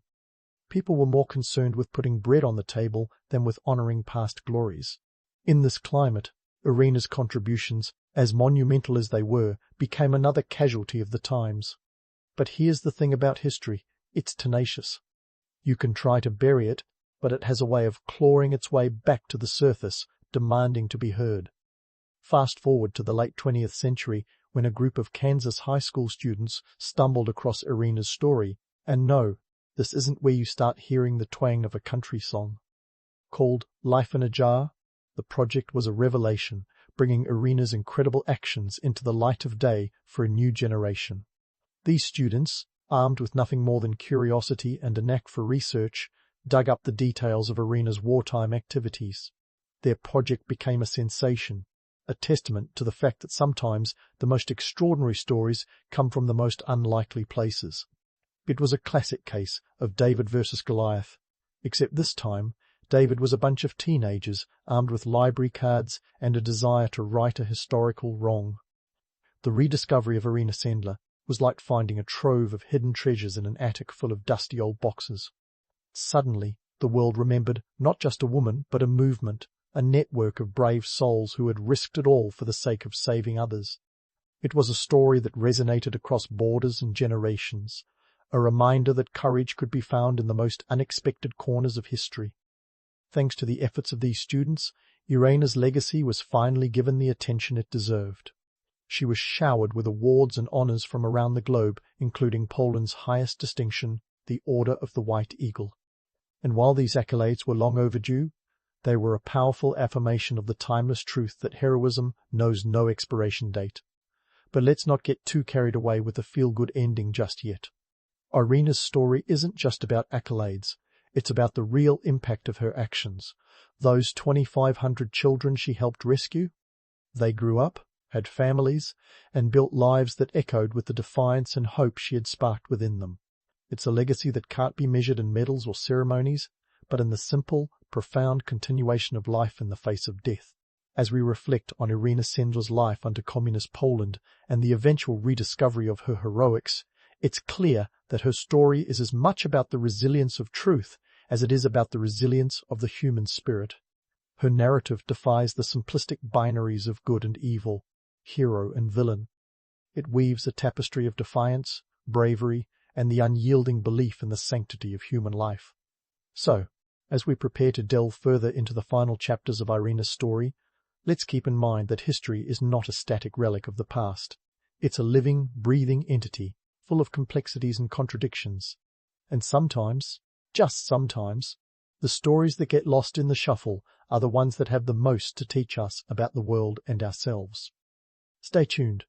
the tale of Irena Sendler is far from over. Irena Sendler's story is like a masterclass in the art of understatement. For decades, her contributions were like a hidden gem tucked away in the attic of history, overshadowed by grand narratives and political posturing. But once her story was dusted off and given the spotlight, it became clear that her legacy was anything but ordinary. We're talking about a woman who wrangled bureaucracy like a pro, smuggled children out of the Warsaw Ghetto under the Nazis' noses, and withstood torture without breaking. Forget about Hollywood blockbusters. This is the kind of raw, gritty heroism that makes fictional spy thrillers look like bedtime stories. And let's not gloss over the stats that define her legacy. Irena, along with her network, managed to save around 2,500 children. That's not just a number, it's a testament to the power of individual resolve against a backdrop of systemic evil. Each child represented was a life snatched back from the clutches of a genocidal regime, a defiant act against the machinery of death. But here's the kicker. These weren't just quick, one-off rescues. The logistics involved in forging documents, finding safe houses, and creating new identities were mind-boggling. It was a vast, clandestine operation, akin to running a secret society under the constant threat of annihilation. Now, let's talk myths and reality. The romanticized version of Irena's story could have you believe she was a lone wolf, a solitary figure slipping through shadows with a heart of gold. But the reality? Far more complex and, frankly, more compelling. Irena was part of Cegeta, a vast network of resistance fighters who worked tirelessly behind the scenes. This wasn't a one-woman show, it was a communal effort, a testament to the power of collective action. It took a village, or rather an underground army, to achieve what they did. Yet, in the retelling, we often focus on the lone hero, the singular narrative, because it makes for a cleaner story. It fits our need for simple tales of good versus evil, but it diminishes the broader truth. Moreover, the economic backdrop during Irena's time was anything but glamorous. Poland post-World War II was an economic disaster zone, with industry decimated and resources scarcer than a snowball in the Sahara. Jakarta operated on a shoestring budget, relying on the generosity of supporters and smuggled funds. This wasn't a lavishly funded operation, it was ingenuity and determination at its finest. The scarcity of resources only amplified the courage and creativity of those involved, turning everyday items into lifelines for survival. And here's a twist for you. Irena's story, despite its Hollywood-ready elements, wasn't widely celebrated until much later. The communist regime in Poland wasn't too keen on promoting stories that didn't align with their own narratives of heroism. The resistance fighters who didn't fit the Soviet mold were sidelined, their stories languishing in the shadows. It took a bunch of American teenagers in the late 1990s to resurrect Irena's tale through a project aptly named Life in a Jar. Talk about an unexpected plot twist. Students armed with curiosity and a thirst for justice uncovered a legacy that had nearly been erased. As Irena's story resurfaced, it challenged the sanitized versions of war heroics we often cling to. Her life wasn't a series of glamorous escapades, but rather a relentless, gritty fight for justice. The myths that grew around her, while alluring, risk overshadowing the collective struggle and sacrifice of so many. In reality, Irena's work was about collaboration, the uncelebrated heroes who risked everything alongside her, and the network that stood firm against tyranny. Reflecting on Irena's story today, it's clear that her legacy isn't just about the lives she saved or the award she belatedly received. It's about the enduring lesson that real heroism is messy, complex, and often hidden in the unlikeliest of places. It reminds us that the power of narrative can both illuminate and obscure, that the stories we tell shape our understanding of the past. By acknowledging both the myth and the reality of Irena's life, we pay homage not only to her, but to the countless unsung heroes who stood with her in defiance. And here's the final takeaway. History is stubborn. It refuses to be neatly categorized or conveniently forgotten. Whether it's through the efforts of curious students or the tenacity of those who lived it, the truth finds a way to surface. Irena Sendler's legacy is a testament to the resilience of the human spirit, a reminder that in the darkest of times there are those who dare to stand against the tide. Her story, both the legend and the reality, continues to inspire, challenge, and teach us about the complexities of courage and the enduring power of hope. As we close this chapter, let's remember that history isn't just a collection of dates and events, it's a living narrative, one that invites us to learn, question, and, ultimately, understand the depths of human resilience.